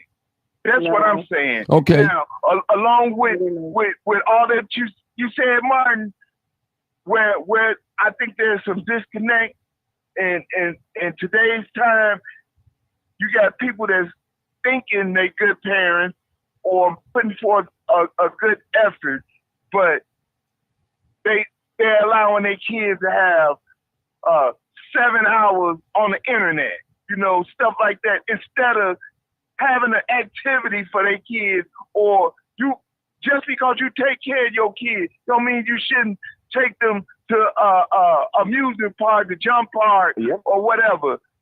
When they doing good. That's what a friend.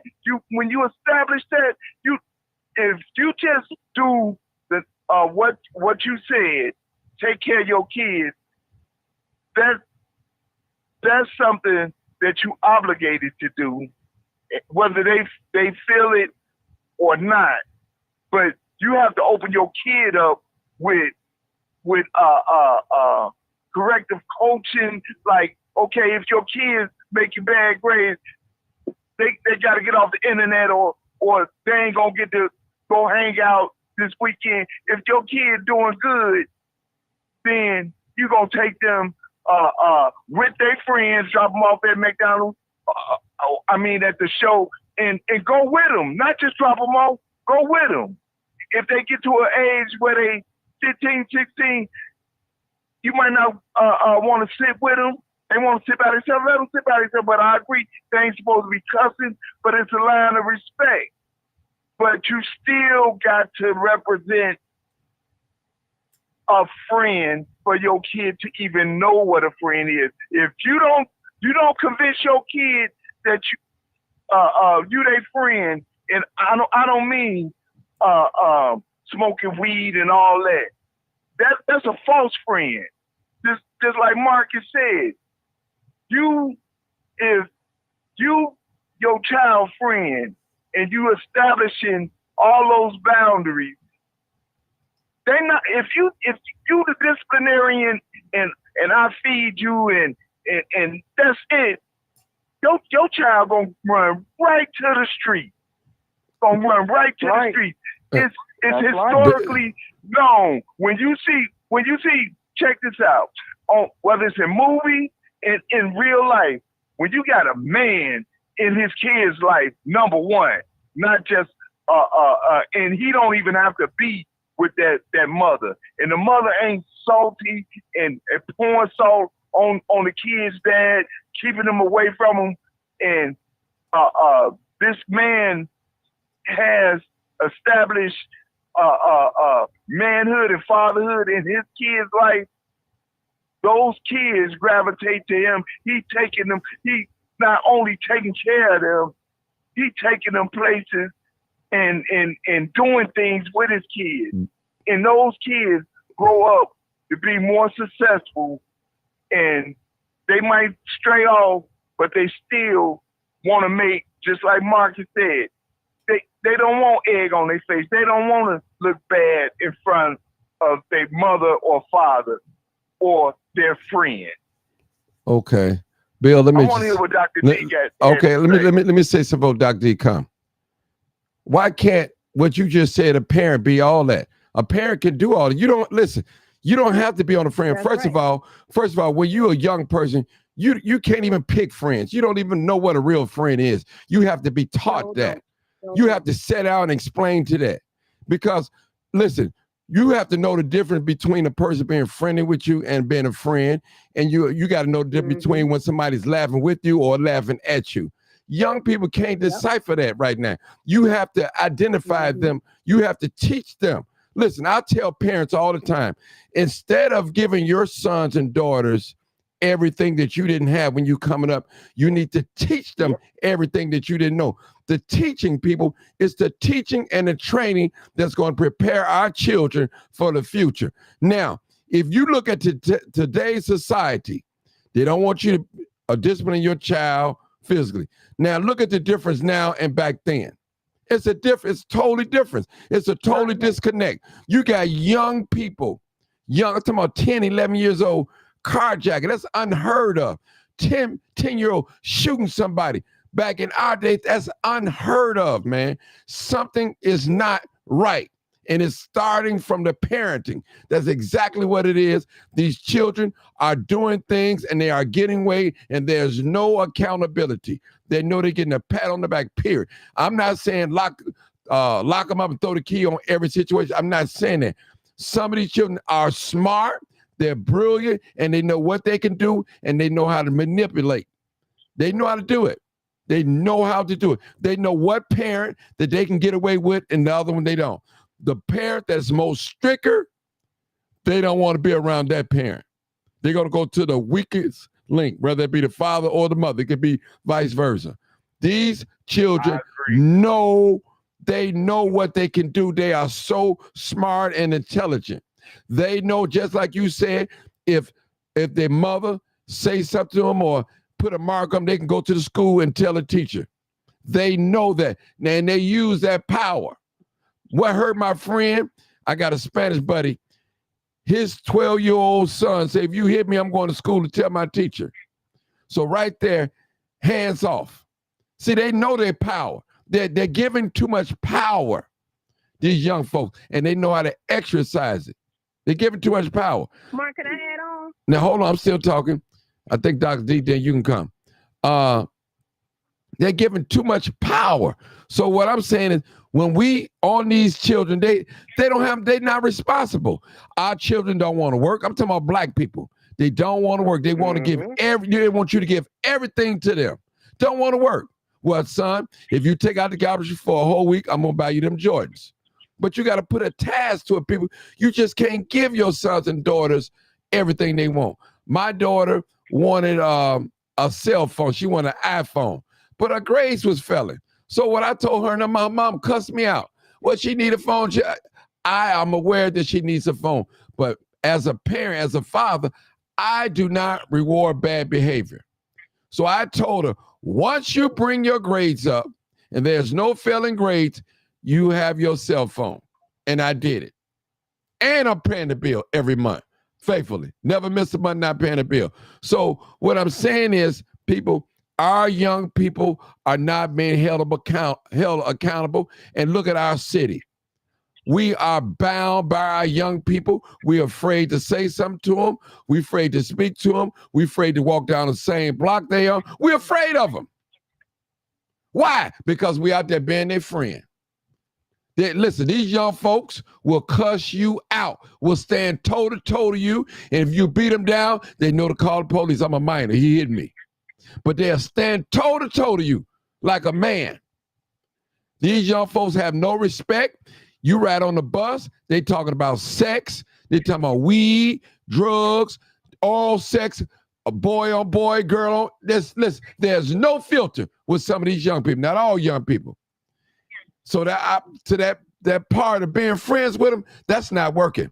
That is not working in today's society at all. I see the fruits of it. It's just not working.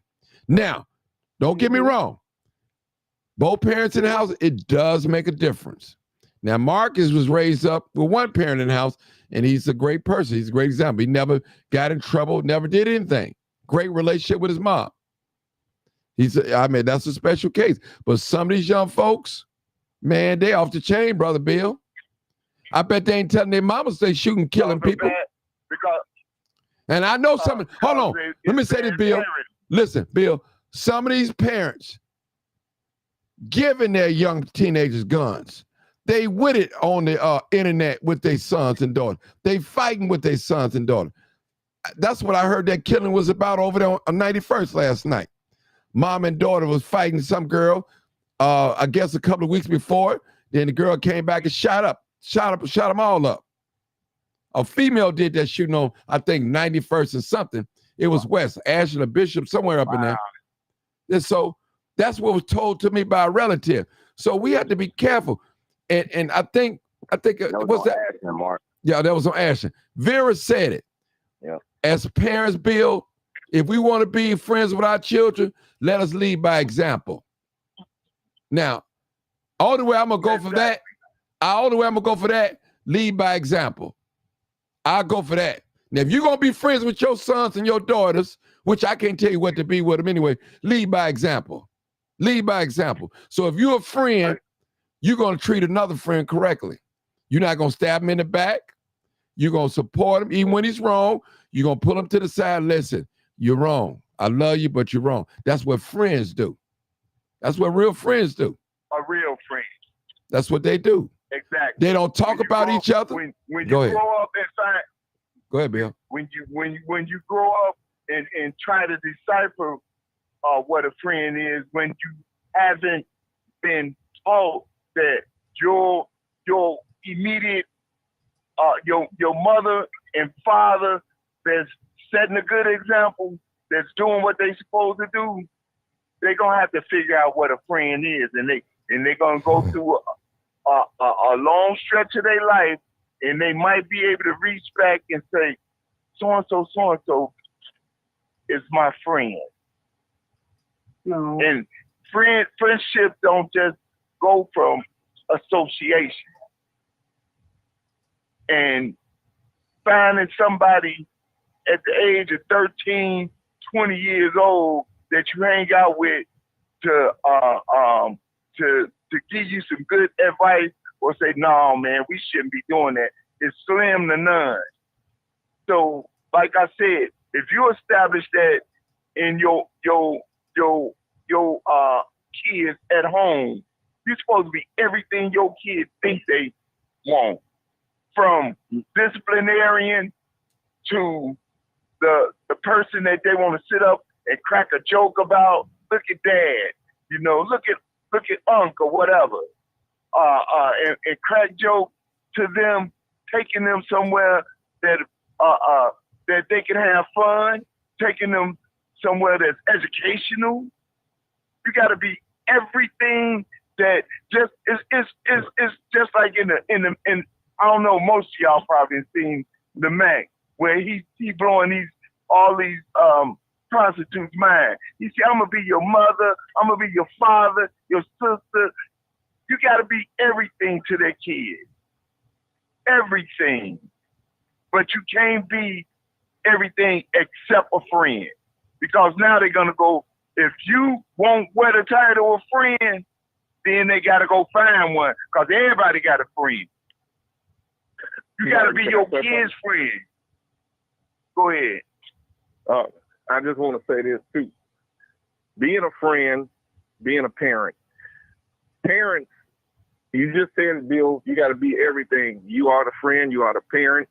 The kids, when they are born, the first lessons they learn are at home. And so the way my mother raised me, I wasn't super perfect, but I wasn't out there in the streets. I wasn't doing that type of misbehaving. But I would do little bad things in the house. And when I got caught, because she expected better of me, I was ashamed of myself when I got caught. That's the way she had raised me. So I remember this one time when I came home from school and I kept telling her I didn't have no homework for weeks. She kept trying to figure out why you ain't got no homework. They found the homework stuffed up the mailbox.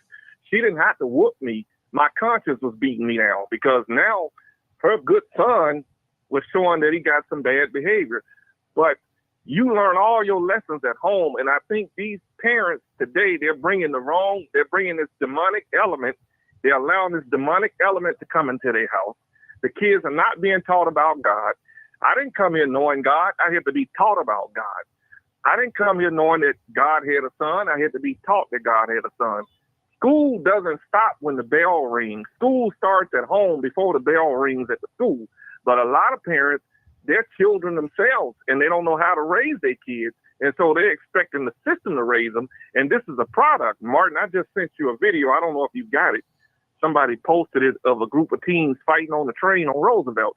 This is a product of bad parenting. This is also a product of parents being too friendly with their kids, letting their kids rule the house, letting their kids do whatever. And this system has created this fear because even the average adult, you hit one of these kids, they know you're going to jail. The police is going to arrest you. They're not going to arrest the kid, and then the kids can gang up on you. It's not that adults are afraid of these kids, but they will attack you in gangs, and they will get away with killing you almost because they are minor. And people come on here, activists will come on here and say they didn't know no better. It was the system. It wasn't the system. It was the system of bad parenting who did not teach their children moral respect at home. You learn your first lessons at home. I learned my first lessons at home. I learned how to love at home. I learned how to respect the world around me at home. That's why I'm respectful to people. That's why I'm slow to blow up on people who even mistreat me, because I analyze them and I sit back and say, they're the stupid ones, and the clouds are going to open up and show the world that they're stupid. I'm going to play the smart guy. That's the way I was raised. And Marcus, parents makes a difference. But if one parent is in there, what is it for them to do? They have to raise. I'm gonna let you say. Child out of love. Let me say something.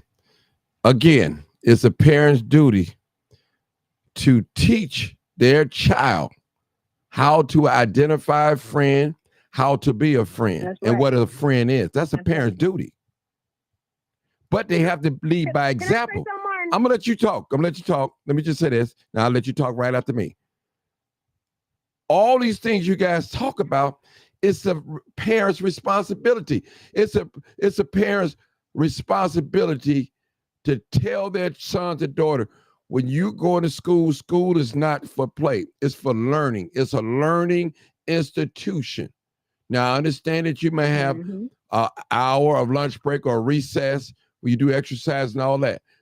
After that, when you go in that classroom, it's time to get down to business. It's learning time. Not cracking jokes, not throwing spitballs. No, you do your homework. Trust me. And Bill and Marcus, let me tell you something. It's not what the parents think they're good. You have to ask the children. They'll tell you if their parents was a good parent. Then they'll tell you stuff like this. You know what? My mother, she was strict on me, but I didn't understand. But now I see. This is why she did this. This is why she told us don't do that. My mama told me not to get with that guy, and now I got 2 babies. Now he did black my eye, knocked my tooth out, set my house on fire. My mama told me not to get with him. I thought she just didn't want me to be happy. You got to remember, Bill and Marcus, when our children get to certain ages, they're going to be making decisions for themselves without us being around. Now, we can give them information, but there's no guarantee that they're going to turn out successful in life. There's no guarantee. Hey, there's no guarantee with all that teaching.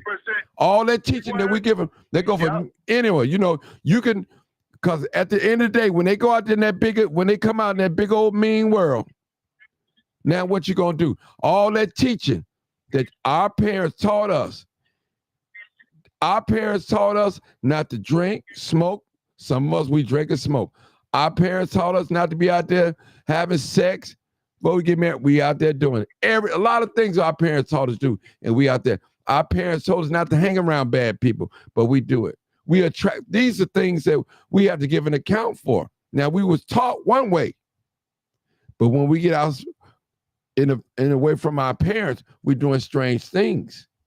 But go ahead, 900, real quick. I've been to it. Okay, yeah, I 100% agree with what you're saying, and I really kind of find it surprising that two men on here, at least 30 years younger than me, are on here saying that, you know, a parent needs to be their child's friend. And I know y'all was raised well before I was, and I can tell you this: my mom, she definitely made it clear that she was not our friend. We had, you know, all of what you're describing, what you're saying a parent should do. That's just like what Martin said. That's a parent's job. And I really feel that a child is going to learn, in addition to the parent teaching the child how to identify a friend. I feel like that child should also see the example from their mom's friends. You know, they should be able to look at how their mom interacts with her friends, and they should be able to decipher from that, okay, this is how you treat a friend, because I see how my mom talks about her or him behind their back and what she does for them or her. You know, that's one way to teach him how to be a friend. But I specifically remember my mom telling me, you know, we would come in the house, or sometimes, you know, many times, because my mom stayed at home. And that's an advantage many kids don't have today. They don't have anyone watching over them. And so my mom stayed at home, and I remember many days she would sit outside. She would sit by the window while me and my friends are out in front of the gate talking, listening to everything. She wasn't hiding. She would be sitting right there in plain sight. Sometimes she would chime in. I used to get so upset because I was embarrassed. You know, I was a preteen, and you know, here your mom is, you trying to, you know, have a conversation with your friends, and your mom is sitting there listening. But looking back, you know, she was doing what a parent was supposed to do. She was overseeing the conversation, making sure that there wasn't nothing shady going on, or I was staying in line.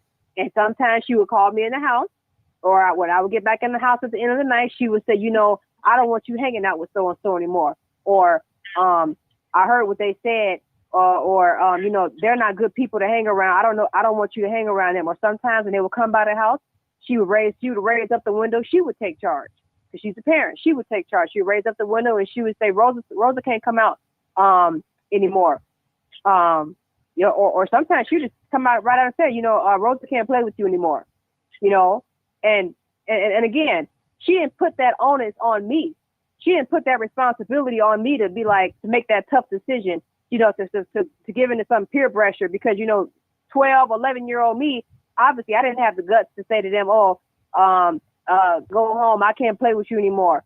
But as we got older, sometimes, because we saw our mom do it, sometimes my brother and I, we did have the strength enough to be like, hey, my mom said I can't play with you anymore.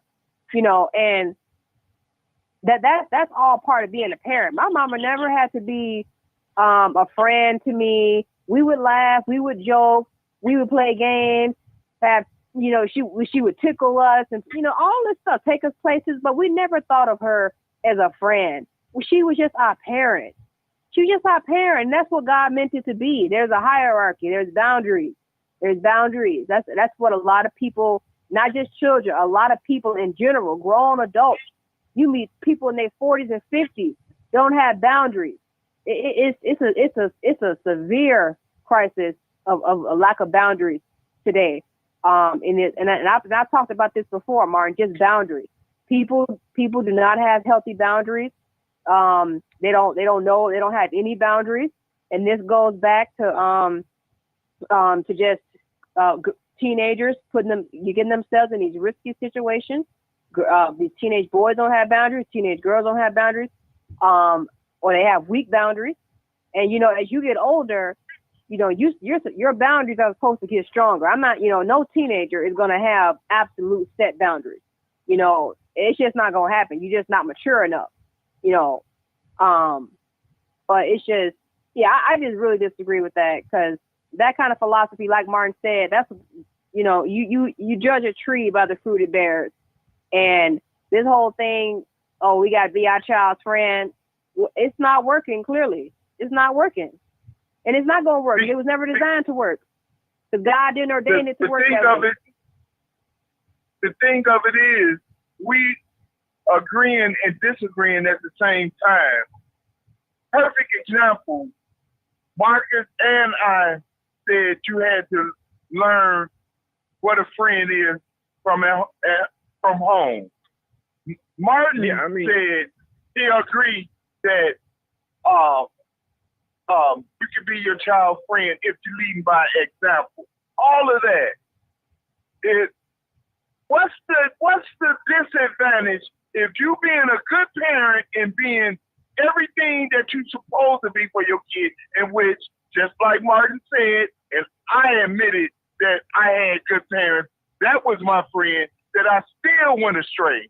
But it had nothing to do with me seeking friends outside. I was a leader.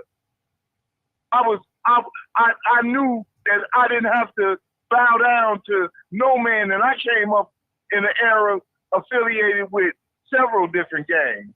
But I had to be my own man because I was taught that at home. I don't need your friendship for me to be a man or a teenager. But answer me this: anybody that disagrees with me or Mark, what's the disadvantage of being your child's friend? Well, let me say this. I'll say this, Bill. Let me just say this. We see the difference that's displayed now out here now. Our young folks. Hold on. But I'm just saying. But hold on. A lot of these parents are really friends with their children. They'll fight with them. No, they'll come up to school. They'll go to school and fight with their little 10-year-old.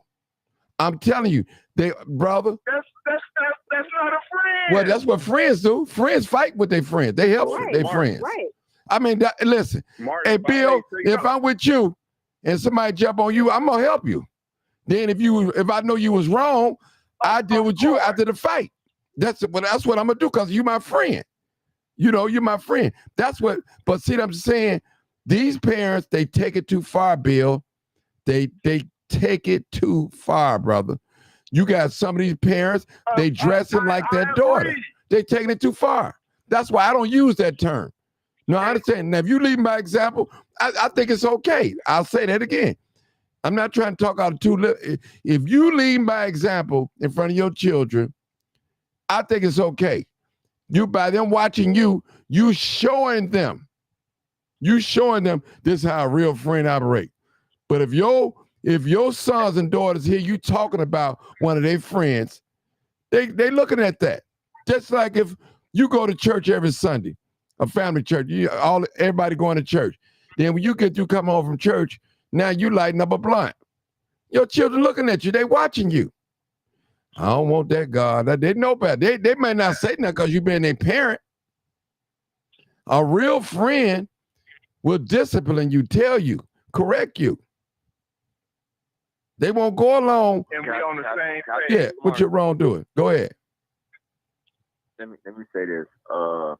This is something that I've learned. You know, I got two boys. You know, what I tell my son, well, my oldest boy who's getting ready to graduate from high school, I tell him now, son, you pretty much getting to the point where you're a grown man now. You know, the only thing I can do for you now is be your advisor. So I would like to replace that friend word because, yeah, that friend word can be troubling. I'm not my son's friend. I'm his father. Forever will be his father until one of us leave this earth. But what I am to my son right now as I speak is different than what I am to my younger son. I'm both of their fathers, but to my younger son, I know what's best for him. I know he can't make not one decision about what's best for him because it's undeveloped. Trust me. I be around him all the time to say, okay, son, you don't know what's best for you. But my oldest boy, I tell him, I am your advisor. My oldest boy got a job. My oldest boy, you know what I'm saying, he drives now. My oldest boy got a girlfriend. And at the same time, I know I done instilled enough in my oldest boy that he's going to have a civilized life, that he's going to represent me and his mother well. He's going to live a legacy, and we're going to be proud to say, hey, listen what we brought into the world. But we are his advisor, not his friend. You understand? And as an advisor, you can be friendly, but you're an advisor. So to be friendly is to care. To be friendly is to love, but I'm an advisor, not a friend. So I think that we need to change the word or change the term because, you know, people, I'm not saying nobody gonna hear you literally, but what I tell people, they say a picture tells a thousand words. No, it don't.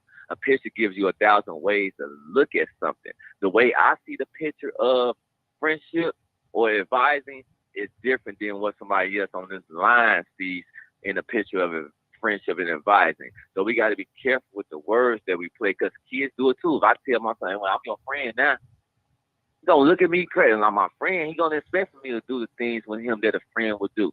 But I am his advisor, so I just wanted to say that. Okay, Reb.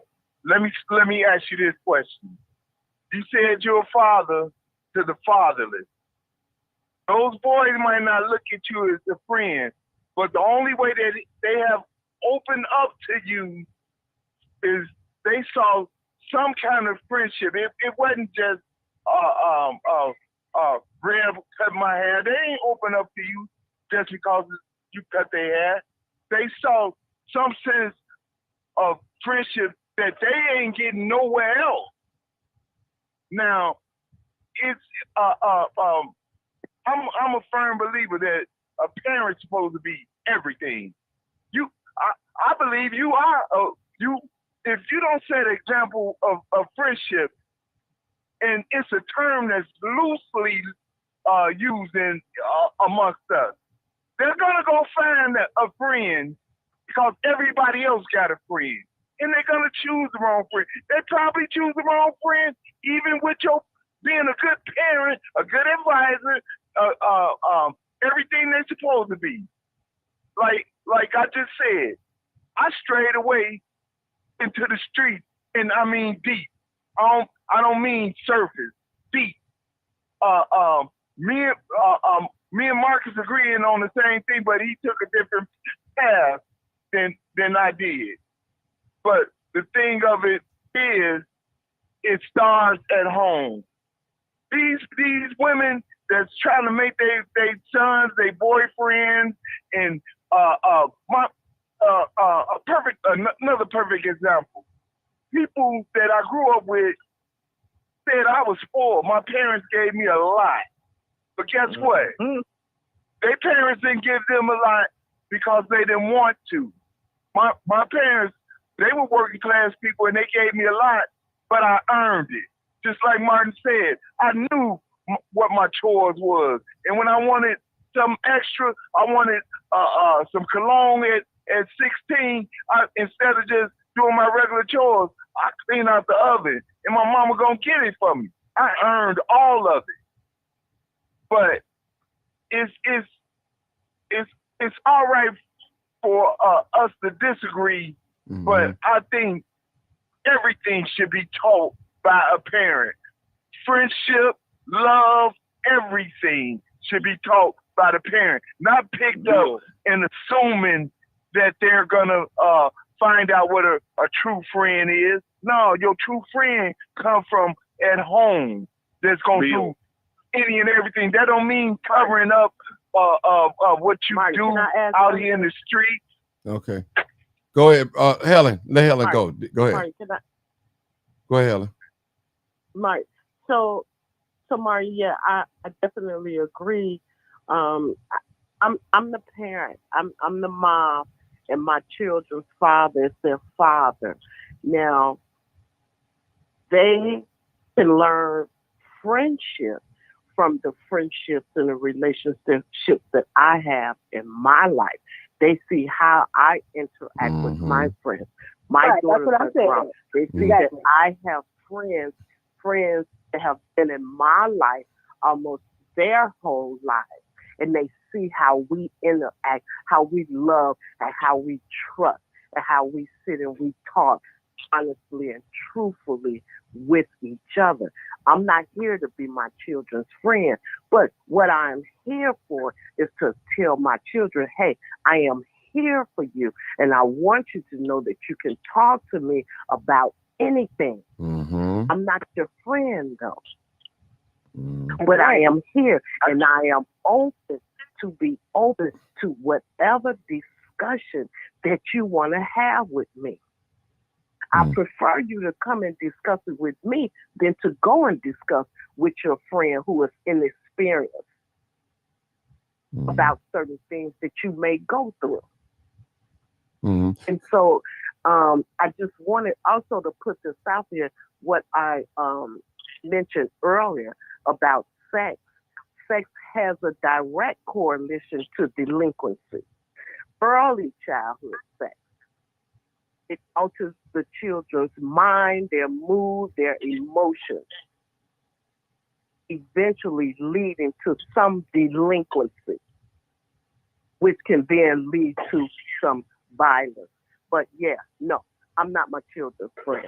They can learn and mimic because of relationships that I've had. To be their friend, no. Because that's the difference. That's the difference, because that's why you have parents, guardians. That there is a difference. You can't intertwine, but you can live that example. Now, if you want to teach them how to be a friend and what a friend look like, you got to live that in front of them, period. You can't, soon as you hang up the phone, now you talking about your friend that for 20 years to your daughter, to your son. And they looking at that. That's not been the example at all. Mm-hmm. That's not been no example. Martin, the Bible say a man with friends must first show himself friendly. So yeah, exactly. You know.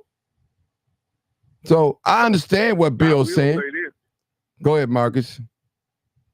I will say this. I can only talk about the way I was raised. And the way I was raised in my household, because some kids are afraid of their parents. And there will be a lack of communication. When you're afraid of your parents won't know what you're thinking. You won't open up to them. You'll stray away from them. You'll shut down. Now, the way I was raised, this is the way I was raised. I knew that my mother and my father was my father. My father was my father. My mother was my mother. I knew that there were certain things that I could not do with them that I would do with my regular school or neighborhood friends and get away with it. I knew the difference between being a parent. What I'm simply saying is, don't abuse. You can mentally and emotionally abuse your children. Some parents in the past have mentally and emotionally abused their children and caused their children to hate them. That's what I'm saying. Being a good parent, I'm not your friend. Mm-hmm. Being a true parent, that's all in there together.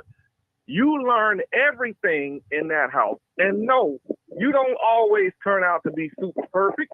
You get to be a teenager and you like a wild dog. You running buck wild now. You want to get out there and experiment.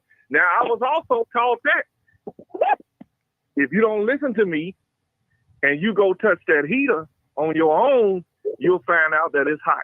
Some of these kids do what they want to do. Their parents done told them, then did everything that they could possibly do in the book of parenting.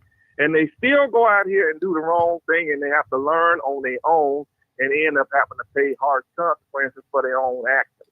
In some cases, it's too late for some of them. And in some cases, this is a slap in your face, get your life together.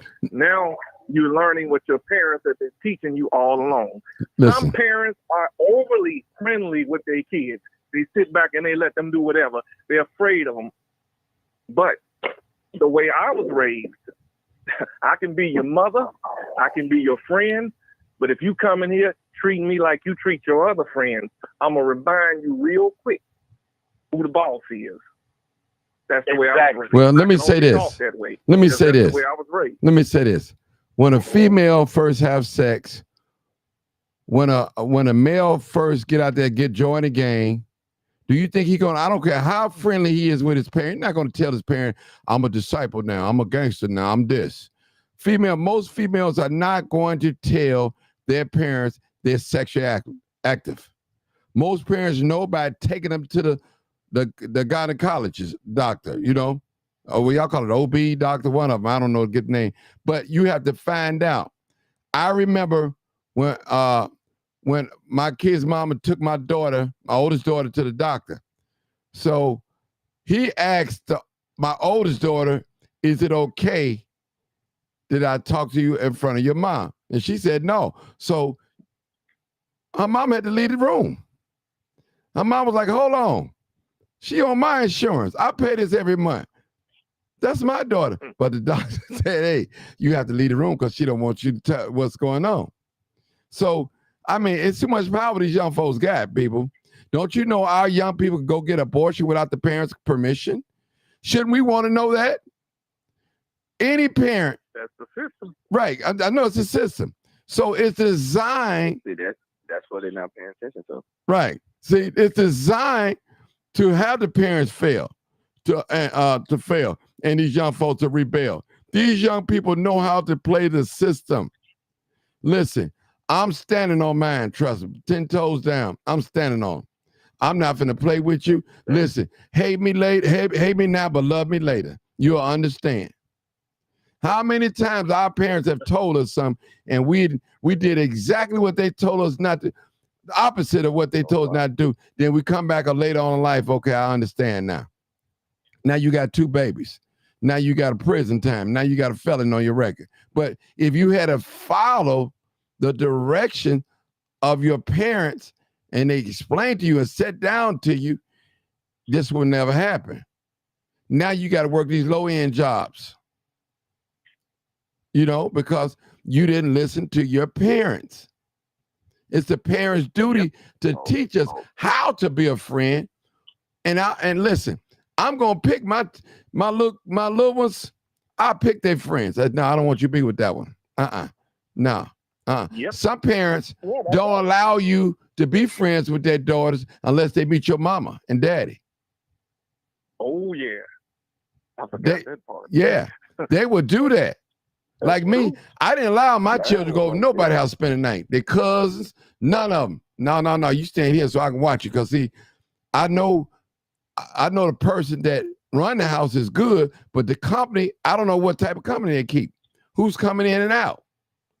So we have to be real careful as parents, people. And it's not an easy job being a parent. Don't get me wrong. I'm not going to get on here and say easy, but the scripture said we have to train up a child in the way he should go. And when he get older, he should not depart.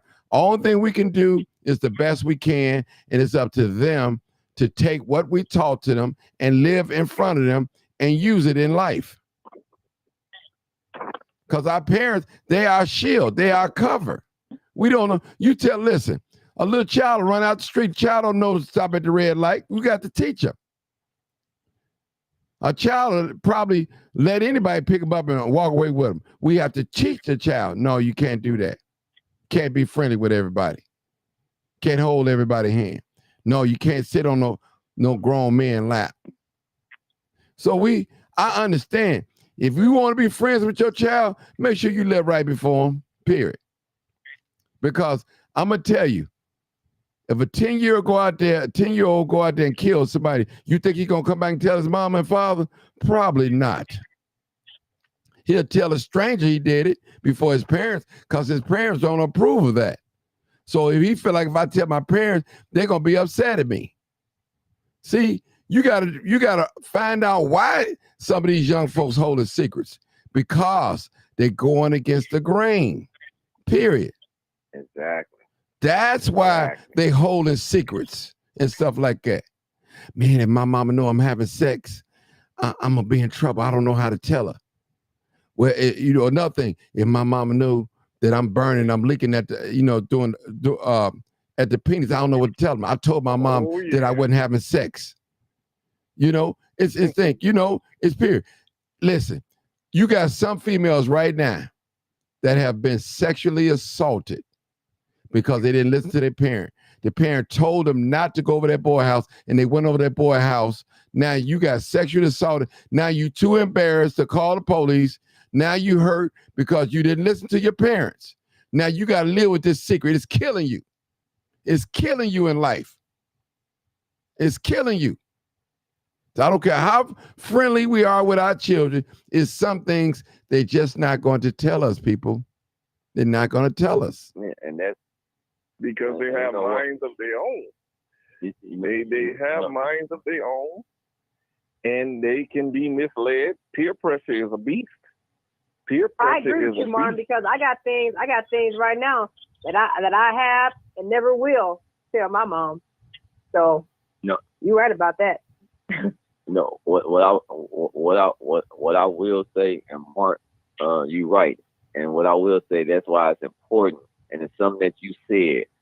As long as your child is living in your house, and really, period, because we say you don't like the parent says you don't like how I'm disciplining to leave my house. I mean, listen, that'll never come out of my mouth because I don't want you to leave the house, especially at no age under you not being able to provide for yourself outside of my house. But as long as you live in my house, your business is my business. It's just simple as that. Because you just might put yourself in some business in which that I was there to take care of your business, to get you out of whatever business you put yourself in. So with these phones, like, I don't get it.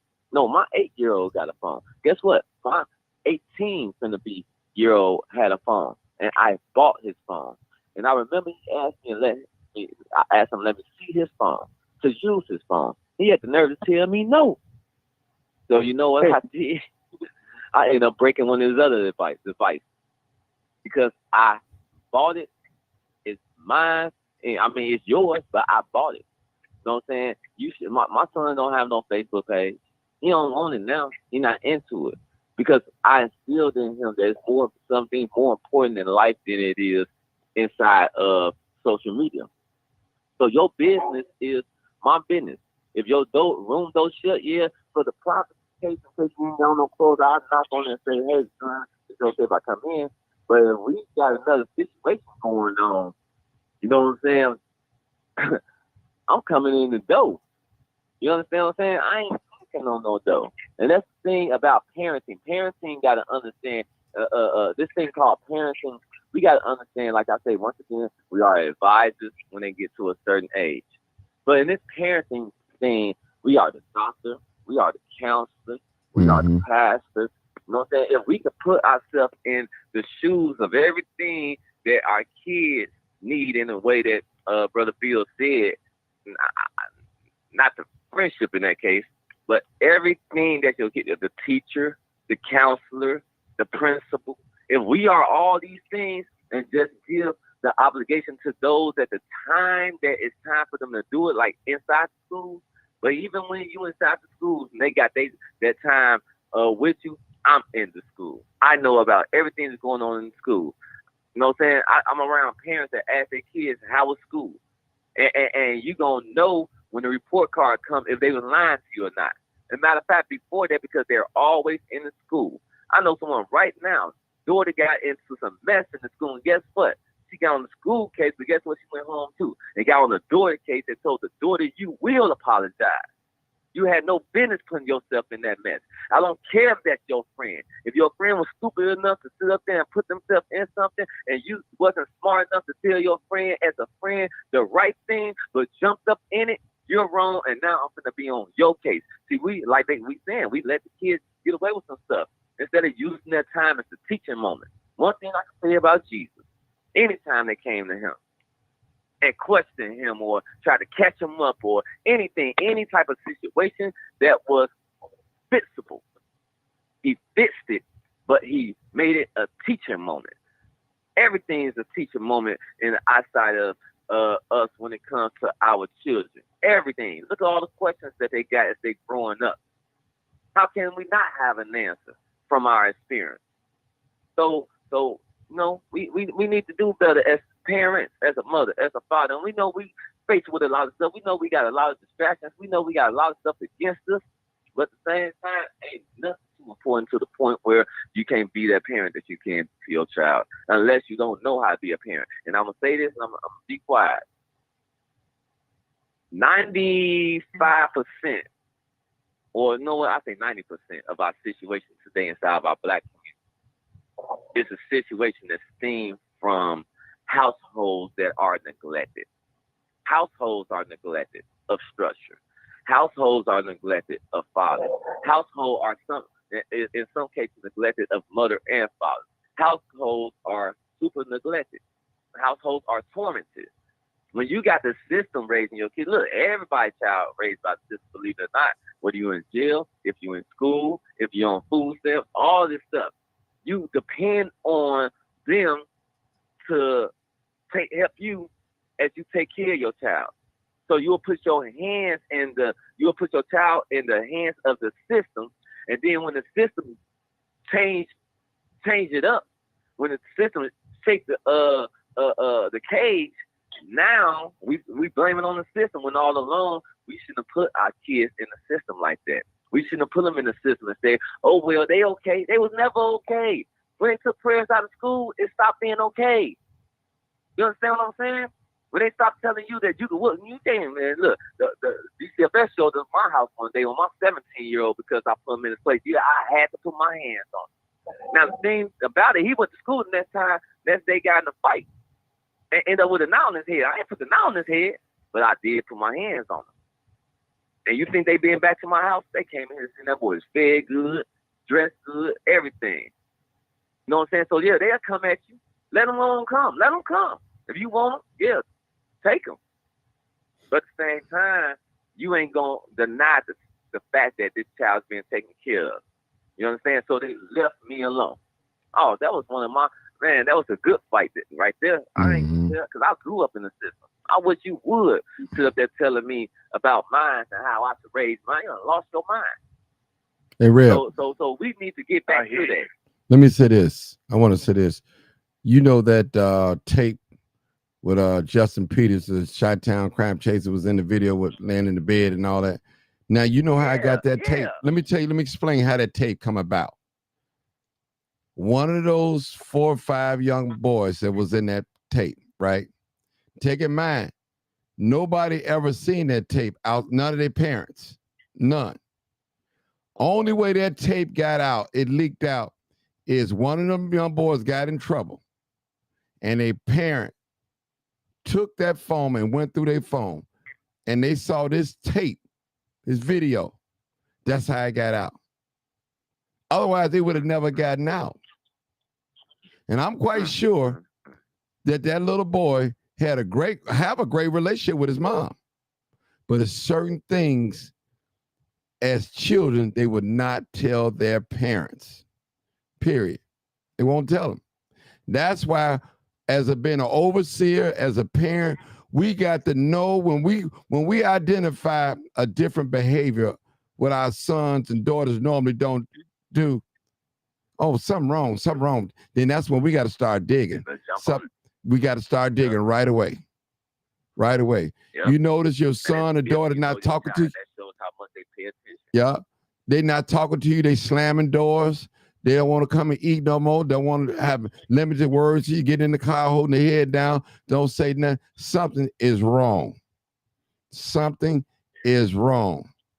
And we have to. You got to integrate your children. Right. When you know that, you got to know your child to know when something is wrong. Some parents, they don't know their children to know that. And that's out of lack of love. Not good parents. Yeah. No, that's out of lack of love. Like this Dexter Reed situation. Let me go to this point because this is what bothers me about that situation. And I really hate how the aftermath is always here. Now, a lot of people can play on this. But when I looked at that mother, I empathize for her because, yes, she lost her baby. Oh, man, she hurt. You see how she fell out on the news interview? Now, at the same time, I got to go back to it, and it's going to hurt. But they show him from a basketball player, and the last things that you seen him do was take himself out by shooting at the police because he said in his mind, I ain't going back. He's fighting a gun conviction.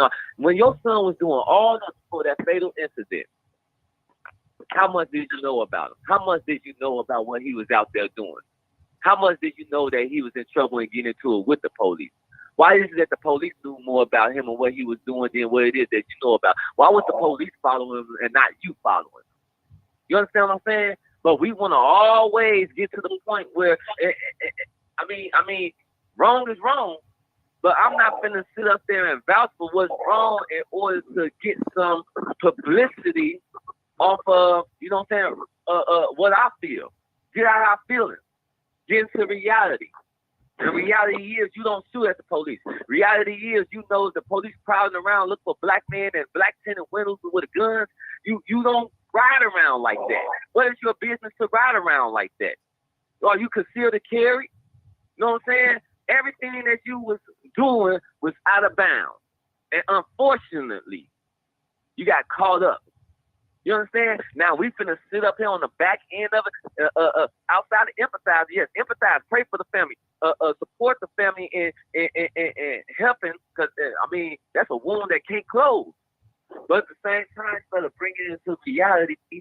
And it's all a bit. You shouldn't take this as being an example for the future.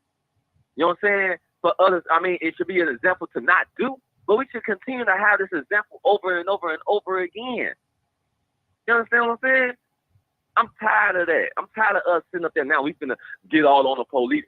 When the police is doing their job, they may have overdid it, but at the same time, who shoots at the police, knowing that they out to kill like that, knowing that they hungry, know who would put their hand in the dog's mouth, knowing that he's finna bite. Black people doing that today and killing ourselves. Parents are doing that today and watching their kids die in the line of all type of fire. Having parties, knowing that your block is at war, knowing somebody in your household done did something to somebody else. You understand? And you condoning it and saying, I wish a nigga would come back. And then they come back now, it's 10, 11 people shot and 2 kids dead. You understand what I'm saying? But we sitting up there, you do it to me, I'm gonna do it to you. You know what I'm saying? And it ain't nothing being fixed. Ain't nobody squashing nothing. Just adding on to the fire. It's just that's why I sit back and I just be quiet on certain situations. That's why I don't shake my hand with certain people. That's why you won't see me in a picture with certain people. No matter how much they sit up there and saying they out here in the community doing the work. I won't be seeing with you because I know what it's really about. And I know what you really about. And I know what's really not changing. All this money, millions and billions of dollars since 2015 has been given out for violence prevention. But what violence have we prevented? You understand? Can I say this just to agree with you? Yeah. If you're really about the community, shouldn't nobody have to pay you to help the people in your community? If you're really about God, shouldn't nobody have to pay you every day, right? To do what God called you to do. Before there was Facebook or any of that, I saw a problem in my neighborhood. The kids was playing ball on a two-way street on 72nd. Well, how do we get them out the street? I put up a basketball rim in the alley. They came to the alley. They got out the street. No questions asked. This is before Facebook, MySpace, or any of that. This was in the 90s. That was the solution. I got them off the street without any altercation by putting up a basketball rim in the alley. That was the end of the story. Even had the police on my side. But I think the black community gets over emotional when a white cop is involved, and we automatically jump to the conclusion they were being racist. But what caused it? Martin talks about it all the time. There's a cause and there's an effect. Mm-hmm. That's what we need to look at. What caused this? What causes the police to be hot in our neighborhood? We don't want to accept accountability for our own actions in the black community, but we want everybody else to be accountable. But what about the black community, this small percentage that's doing this, that's making it hard on all of us? Mm-hmm. Let me say this too, Reb, with that Reed case. And I'm going to have a show. I'm going to bring out some facts again on that. That stop was an illegal stop. And what was wrong with that too, that young man should have never shot at the police. That was bogus too. So I'm saying two wrongs don't make it right. But if they had never made that stop, that illegal stop, it would have never happened. But we didn't know they probably didn't know that he was going to shoot at them like that. They didn't know. I'm not expecting that, but it was definitely a illegal stop. It wasn't legal. Nothing legal about that. So yeah, I never know the tactical unit stop somebody for a seatbelt. I've been in the street for a long time, and I just ain't never heard that. So I know that was bogus there. So he was sought after. He was hunted. That's all that was. He was hunted.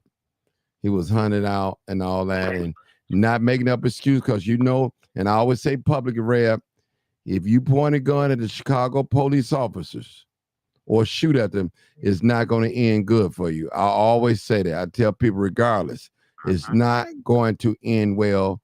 And I knew a lot of people probably wasn't going to protest that shoot, just because he shot at the police. Now, could it have been avoided? Yes. on both parties, with the law enforcement and the young man. Yes. So I don't know what type of emotional stress he was going through or what. I don't know, but they should have never stopped him. Should have never stopped him. And these are the things that when you go outside, the blueprint of what your job tell you to do, and this is what you have right here. Things like this. What if? A lot of what ifs. What ifs. And a lot of cops, man, they do a lot of things that's not right, man. I support the police, but they do a lot of things that's not right.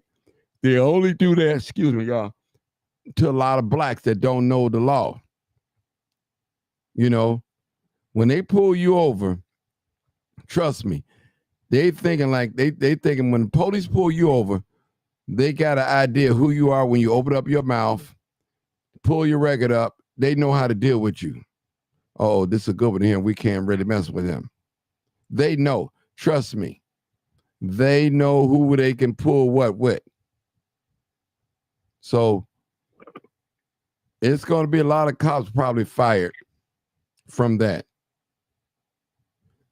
Jail time, I don't know. But I believe some cops going to lose their job because they didn't follow we call it what is called a dissent decree. What is it called, Marcus, that we push for? It's called a dissent decree. I can't think of No, it. remember the name, the police decree. Consent decree. Yeah. It's a consent decree. Right. They violated that. That's almost like somebody walking down the street and the police just ride up on him, frisk and search. Now, why did you stop him? Well, because he looked suspicious. You didn't see nothing bulging on the side, no weapon or nothing, but you just stopped him. You got to justify it. Now that I'm hearing too, real quick, that all 96 of them shell casings shot had to be justified by those officers. They have to justify 96 shots. Wow. And if you don't believe me, all you have to go to is COPA. I learned that from Helen. Helen can back me up on this because she told me. COPA wrote a letter, right, 2 or 3 days. Helen, if you there, you can come in and tell us about it. They have to explain 96 shots. Why did you shoot 90? Each one of them shots, they have to explain it. It's real talk. That's what they call it. Well, that ain't gonna happen. I mean, that ain't gonna happen right away. They can't explain that. They can't explain that. Yeah, well, they're going to explain I'm surprised none of the police officers shot. I'm surprised they didn't shoot each other. That was too many shots for them not to shoot each other. Hey, Mark. Go ahead, Bill.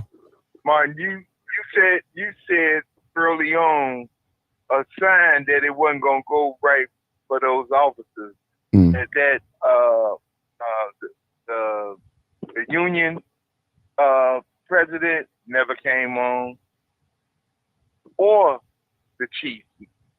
It was days before he made any kind of statement. Mm-hmm. So it was something they wasn't gonna just stand flat foot and bag them on. They can't. It's an unfortunate situation. It is. Very unfortunate. Yes, it is, Bill. Yes, you're so correct. You know, I wish the young man had not have shot at the police, but you know, he probably was provoked. You know, he probably was going through some things mental, you know, but it's not a good look for none of us shooting at the police. We can't do what other races of people do. And we had discussed that what can we do as a community to stop it from happening? And Reb just said, where was his mama when the car was just 3 days old, which is a very short period of time, but a good parent,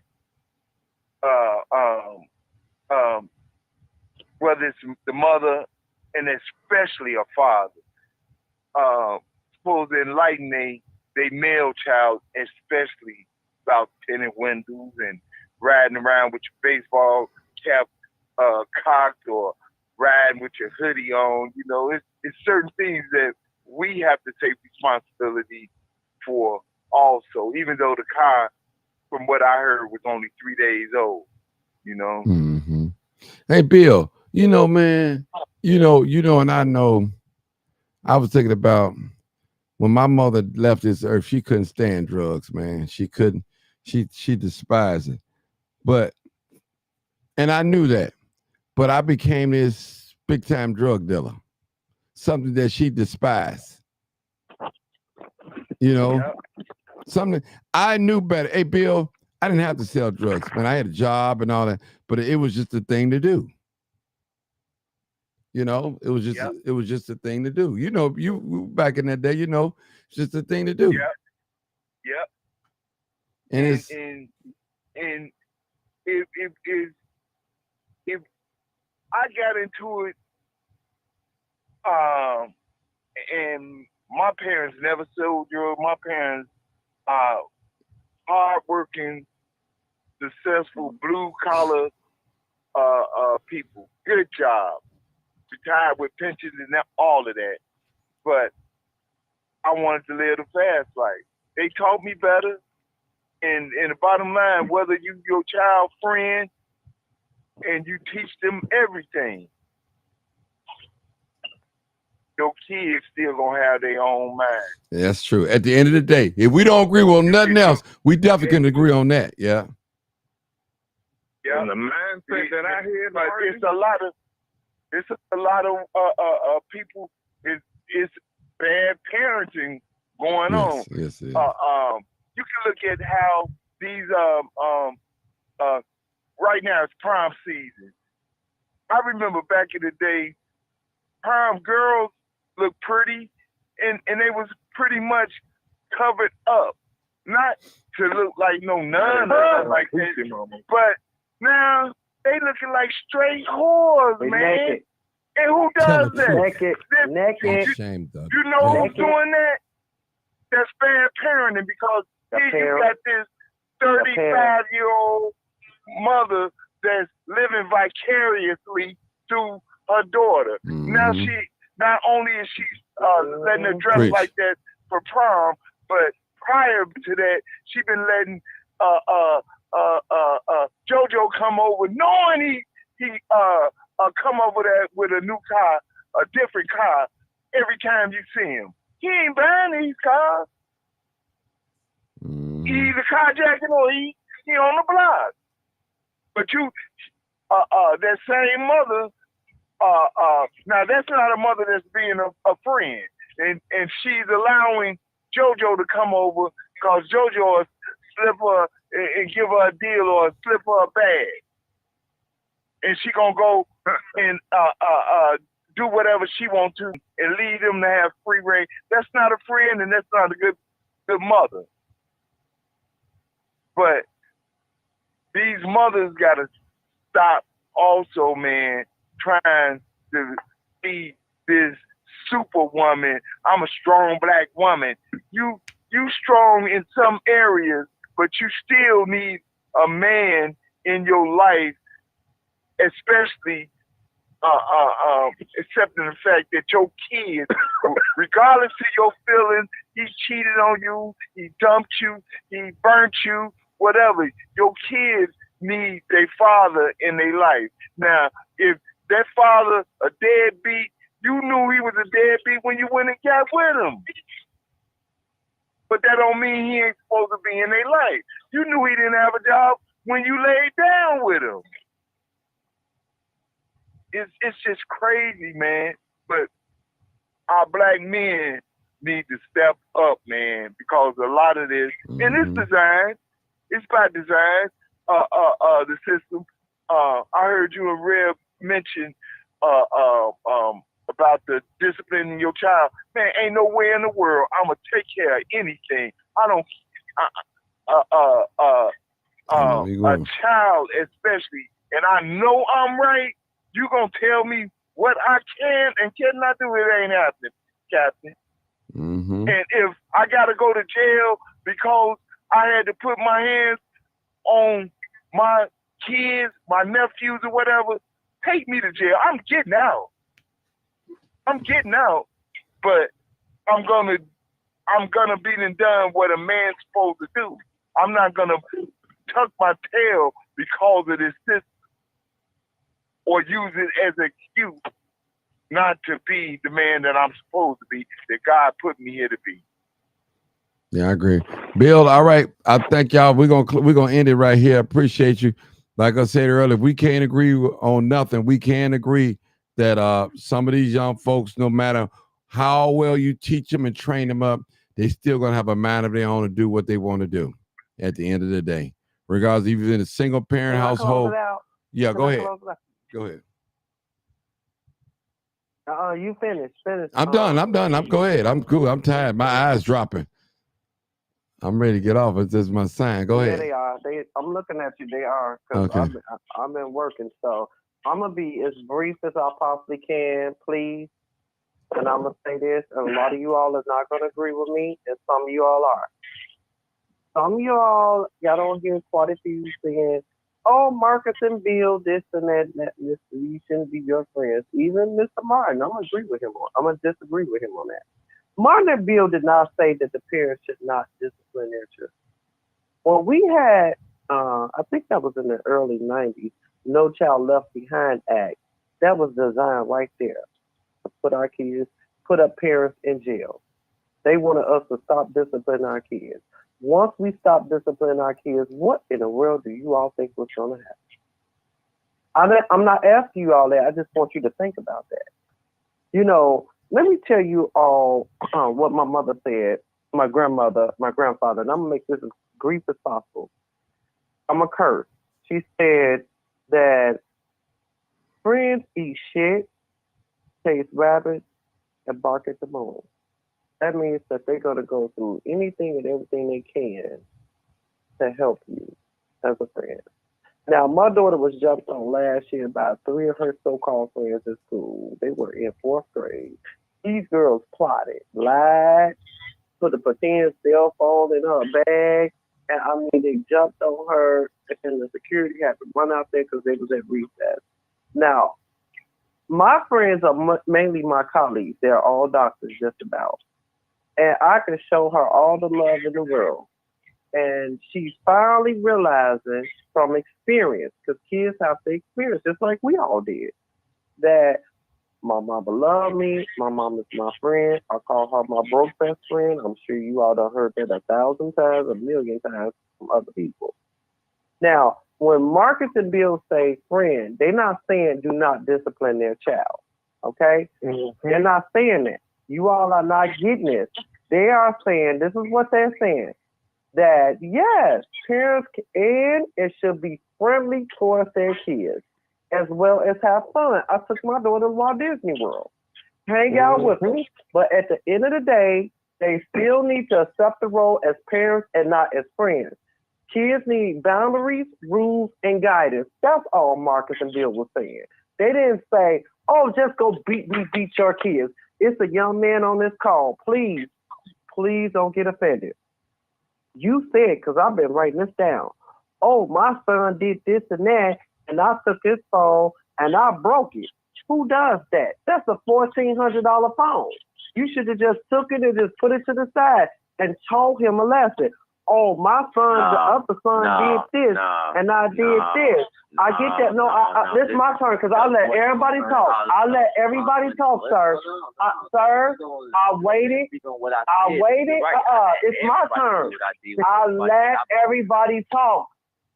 I let everybody talk. I bought my daughter a stupid. I hate this too. You did not let me finish, man. What I do with my house, my time. Guess what? I get what you. I get that.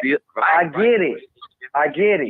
If you get it, then there's no wrong to it. I get it. But you don't understand where I'm coming from. Damn, you won't let me talk. This is my ending. This is my ending. When I end, I'm done. Right. Well, hold on. I ain't talking about no facts with you. I'll go down. You said, this is what you said. Use violence to break his device. That means that you see his anxiety all the way up when you did that. When my daughter do things wrong, I'll take her little iPhone 15 that I bought her. She only 11 years old, and I'll take it from her because guess what? I spent a lot of money on that phone, and I'm not trying to break anything. And guess what? She didn't get that device back for at least 30 days to 60 days. Listen, you a female, I'm a man. I get that. But it's the way we train our kids. That's oh my God, Martin! A woman can't tell no man how he. I'm not trying to tell you how to do it. Then, so I'm not trying to tell you how to do it. Or device and break. But it's my turn to talk. I let everybody talk. Harder discipline than you got. Okay, Rev. Rev, do me a favor. I'll let you respond. I was trying to get off here. Let everybody talk. Yeah. I know, right? I'm trying to end. Okay, go ahead. I'm not trying to overtalk you, sir. I'm not trying to tell you how to raise your kids. It's just what my daughter is. She has her father in her life every single day. You know, it's the way you go about doing things. You can raise these kids' anxiety to the extreme because this is a different generation. This is not 1977 when I was raised. I wasn't raised in 70s. When I was growing up, this is not the 1980s. This is not the 1990s. You know what I'm saying? This is 2024. So these kids is growing up in a different generation, as everyone said on here, that they are very smart. They're very manipulative, and you have to know how to deal with them. And I get your parenting style. That's on you. Good luck with that. What I'm saying is, people, to calm down this mess that's going on out here, because this is only April the 15th. It's been a lot of violence in the last 24 hours, the last 48 hours. Restore mental health, drug addiction, and other community-based violence intervention services. Try to help these parents get some help. I'm sorry, Mr. Rel, I can't be there Wednesday. I'm over here working South Shore. You work Inglewood. I cannot work both. I'm in South Shore, working this area. You do what you do. I try my best to be where I can be, but I pray for everyone to try to get these kids help, get these parents help, because some of these parents, when we say friends, Marcus and Bill is saying friends in a different vocabulary than what you all are taking. They're saying, I'm your friend. That means you can come. In other words, they said we got a personal relationship with our kids. We know what's going on with our kids. I done had 16 kids come this weekend alone. I had 9 therapists to see 16 kids because they had a personal relationship with their mother or grandparents, and they said, can we go see a therapist? And then they come see me, and then I have to put them with other therapists because, once again, I'm only one person. I cannot see all these things. So please talk to your kids. Nobody is saying be your friend, be their friends. They want you to have a personal relationship with your kids, get to know them, understand them, be in their life, find out who their friends are, see what's going on with their school, because I'm at my daughter's school every other day, and see what's going on. That's it. I'm done. Have a good night. Thank you. And wait, hold on. One more thing. Helen, I didn't try to offend you because the principal, I called her up. I'm so sorry because she had to hear what you had to say. And Mr. Rev, I'm not trying to offend you either. I'm not trying to offend anyone on here, but I just know right is wrong is wrong, and I deal with this every single day. And don't think that I'm not tired. I am tired. And I need all the therapists and everybody. I need everybody help. Okay, so have a good night, everyone. Thank you. And thank you, Mr. Marcus and Mr. Bill. Thank you. Okay. All right, people, that's in. Reb, you didn't want to say that real quick? Because I'm done, because I don't have to say anything. Yeah. Let me use this 50 seconds. All right. Go ahead. All right. First of all, I can understand what she's saying, but let me tell you, that's the issue right there. Inside the households where there is mother and fathers, when the father knows what's best to get the situation under control, the mother always screaming too hard. Anxiety, my baby, this and that. This ain't one of those, all right? When my son was here living with me, his mother sent him here because she knew that he needed me in his life. There were certain things that he was going off the wall on. He was going through some stuff. But that don't mean just because you traumatized going through some stuff that you're going to come in my house and be disrespectful inside of my house. We're going to work this out a different way. And what I did wasn't too anxiety. Like, it didn't kill too much of his anxiety. Because, like I said, my son is graduating June 6th from high school. He lost a brother to violence, suicide by cops. Another brother is doing 12 years in prison for a strong arm robbery. But guess what my son is? Graduate June 6th, working the job. All right? On his way to school for accounting and business. I'm on my way to Northern Dane to watch him walk across the stage. So I would dare let anybody, DCFS, any counselor, doctor, trust me, I could be all of that. You understand what I'm saying? I could be all of that. So the way that she came and said it was wrong, it wasn't wrong, because it wasn't wrong in my eyes. And I'm pretty sure it wasn't wrong in his mama's eyes or wrong in his eyes, because she's calling me now and saying, thank you. He needed to be with you. He's even dressing different because of you. He's also calling me with that and keeps me updated. My grades are good. I'm on my way graduating and everything. So I did trust. Like, you got to talk that to parents that don't got no control. Parents that done tried and it still didn't work. I'm not one of them parents. As a matter of fact, I'm out there helping other parents. All right? I'm not breaking their kids' bones, but I did that because that's just what I needed to do to get my son attention. You understand? So that's why I feel like what I did, I don't need nobody coming on here talking about, you know what I'm saying, I did it wrong. I ain't do nothing wrong. Trust me, you meet my son today, you'll be like, man, you'll thank his parents. And that's all I want to say. All right, I still ain't got nothing to say. I'm cool. All right, people, close out. I got sleepy. I appreciate it. I'm see you guys tomorrow. We're going to close out. Thank you, Bill, Marcus, Dr. Sanders, Dr. Davis, Helen, Reb the Barber, and who else I missed. Thank you guys so much. I was glad to be back, people. You know, when you don't go on a couple of days, do it is for you kind of you get relaxed. But I'm glad I'm back. I'm glad I'm full strength. Reb, I just shared your article. I shared your article that you on the newspaper with on local community thing. Appreciate you, Mark. I just shared it too. I just seen it when I ran across. I seen it. So I want to thank you guys so much. Appreciate y'all guys. We learn from each other. The Bible said iron sharpens iron. So that's what I can tell us, that we might see things different, but at the end of the day, we all can agree that, hey, at the end of the day, these young folks got the mind of their own. And that's it. And nobody could deny that. Nobody could deny that. At the end of the day, I don't care how well they was raised or what they was taught and trained to do. Yeah, it is. It is what it is. All right. Good night, people.